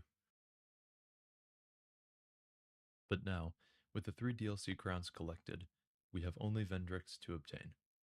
Unfortunately, he sealed it away in the Shrine of Hamana, behind a door that can only be opened by a human and if Vendrick himself is dead. But there is a way to put him out of his misery. When unlocking the DLCs earlier, we came across the Giant's Soul, which says it may still hold vengeance for the king that invaded their land and stole their heirlooms. There are 5 souls to collect across the game, and each soul collected helps make Vendrick's fight easier. I am not sure if these numbers are 100% correct, but Vendrick gets double the health and damage for every giant soul you do not have in your inventory. Luckily, we know where to find them. By attacking the ancient dragon, we can slay him after a very long battle and get another giant soul. Then the final 3 are located in the Memories of Giants found in the starting Forest of Fallen Giants area. There are those giant corpses with trees growing out of them we saw dotted around the map. By using the Ashen Mist Heart, we enter the first memory and find ourselves in the middle of the war with the giants. We are told that their king is leading this invasion, but we do not find him here. Only a giant soul, likely one of his lieutenants. The second memory holds another giant soul, but still no giant king. In the third memory, we finally find him. At the other end of a large battlefield, we find the Giant Lord, who guards the final giant soul, as well as the giant's kinship, which allows us to gain access to the Throne of Want. But as we fight the Giant Lord, his movements begin to feel familiar. Upon reading his soul, it becomes clear to us. After we defeated him, the Giant Lord was chained up and left at the bottom of the castle ramparts. Then, many years later, we found him and he recognizes us. The Giant Lord is the last giant, meaning he was defeated, had one of his people's most sacred heirlooms taken from him, then was chained up, left to rot for years, and the first person to visit him after all that time is the individual who caused this in the first place. Honestly, valid crash out. Once we grabbed the giant soul he was guarding, we returned to the undead crypt to put Vendrick out of his hollowed misery. Despite him still dealing some hefty damage, strafing left and poking ultimately takes him down. Then we return to the Shrine of Amana and open the door to find Vendrick's soul and his armor, his crown being among them. When we return to Vendrick's memory, the king tells us the dark is inevitable. No matter how many times the fire is linked, eventually it will fade. The efforts to stave off the undead curse by amassing large amounts of souls is pure folly, and we saw that firsthand. Vendrick held one of the crowns, and even he was not immune to the undead curse. Lucatiel came to this land to harvest souls to stave off her own undead curse, but it was all for nothing. Vendrick's brother Aldia managed to escape, but that was by becoming something inexplicable. He did not retain his humanity, even though he technically escaped the undead curse. So, have our own efforts been in vain as well? Well, not exactly. By bringing the 4 crowns to Vendrick, we obtain a blessing. From a gameplay perspective, we no longer go hollow upon death if wearing any of the 4 crowns. But from a lore perspective, this means we did it. We cured the undead curse for ourselves. Back when we set out from a home and family that was melting away, we hoped to find answers. And we did. We now have what we need to become the next monarch, if that is the path we choose to take. This is freedom from the undead curse. But what does it mean? When Gwyn branded humanity with the dark sign, he took away mankind's right to choose. No matter what a person did, they would eventually go hollow. The fate of every human was to become an undead that would eventually go hollow and lose their identity. Without purpose, we lose sight of who we are. But now, our character is no longer chained to that fate. We have the freedom to choose our own path, and this is ultimately what Dark Souls 2 is trying to tell you. When we wear the crown, the memories of our past life do not return, and there is no evidence of a fundamental shift in our character. It does not matter who we are or where we came from. What matters, as the game tells us, is what path we will take when given the opportunity to choose. In the game, that means choosing whether to sit the throne or to find another path. In real life, that can mean so many different things. We all have the ability to choose our own path. The question is, what will you do with that freedom? With the crowns assembled, we have only one task left. Upon returning to Drangleic Castle, we see that Nishandra is missing. She's going for the throne. We have to get there first. Upon entering the path, we find the Emerald Herald, who reveals her name to be Shanalot. She tells us she was born among dragons and raised by men to be the means of freeing humanity from the undead curse. But she failed, and became the guide for any undead who may be able to succeed where she failed. Shanalot warns us that Nishandra will come for us if we proceed, so we manage to get ahead of her. At the end of the path, we summon some fellow undead who choose to assist us in this final battle, and we step through the fog wall. The first part of this multi-stage boss battle is the Throne Watcher and Defender. This duo is meant to feel like another Ornstein and Smo, but they don't have the same aura as those two. You technically can fight them as soon as you get the King's Ring, but I always think it's best for the story to wait until after getting the Giant's Kinship. Once both boss health bars are depleted, they both go down. And as we look at the throne, we feel a presence. We felt it before. In Ulasil, in Shulva, in the Broom Tower, in Ilium Lois. And as we now realize, when we first visited Drangleic Castle, Nishandra reveals herself to us, no longer posing as a beautiful queen. She enters the arena to challenge us for this throne. This is why I hold off on fighting Throne Watcher and Defender until now. If you beat them and come back later, Nishandra is already in the arena. But if you do it this way, Nishandra enters through the fog wall to face her final boss, you. She must defeat you so she can claim the giant's kinship for herself and take the power of the flame. So the battle ensues, with her spawning these curse orbs that slowly drain your health. And aside from that, she isn't a super difficult boss. We take her down, and that's all 4 fragments of mana accounted for. But as we turn back to the throne, we hear Aldia's voice. Because we assembled the crowns and defeated Vendrick, we have the ability to take the third path that Aldia spoke of, the one that transcends light or dark. However, Aldia will not let us go on that path without ensuring we are capable. So he appears, asking us to give him an answer. In terms of final bosses, Nishandra and Aldia definitely rank among some of the less engaging base game final bosses of the FromSoft series. Aldia doesn't do anything egregiously bad, he's just boring. You simply dodge his attacks until he stops being on fire, so you then can poke him for a few seconds and repeat until he is dead. Once you deplete his health bar though, you get no items and no souls. He doesn't die. Remember, he became something else entirely when he escaped the undead curse. And here we stand again. We stand here with a choice. Sit the throne and choose light or dark, or walk away and find a more permanent solution to the undead curse. We are safe because we hold the crowns. But what about everyone else? What about Lucatiel and Benhart, the undead that will come after? We've seen what linking the fire does before. Lordran showed us we can prolong the Age of Fire, but we can't erase its problems. But letting the fire fade will seal the fate of every undead. So no, we will not choose either. Aldia and Vendrick both searched for this third path, but never truly found it. We have the best chance to finish what they started. After consuming the souls of Nishandra and Alana, ensuring the 2 fragments of Manus that are the largest threats are truly gone, we set out from the Throne of Wan. Another undead will link the fire. A temporary fix, but we will seek a more permanent solution now. Where to find this solution? Well, to start, we have a few more fragments of Nadalia locked away in the Broom Tower we should go collect to take care of the final Manus-related threat. Then we have some Ilium Knights to free from the old chaos, so that Alsana may keep it contained for the rest of time. And there have been whispers throughout our journey of a covenant known as the Pilgrims of Dark.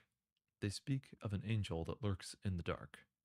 While too out of the way to integrate into this video without disrupting pacing, the Dark Lurker may hold answers as to the nature of the Abyss, answers that may allow us to free humanity from Gwyn's undead curse. But beyond those 3 tasks, our path is unknown, but we will discover it as we walk. Is there a feeling that makes us more human than that? Perhaps one day, the bearer of the curse's efforts will be fully realized. But that is the story for another day.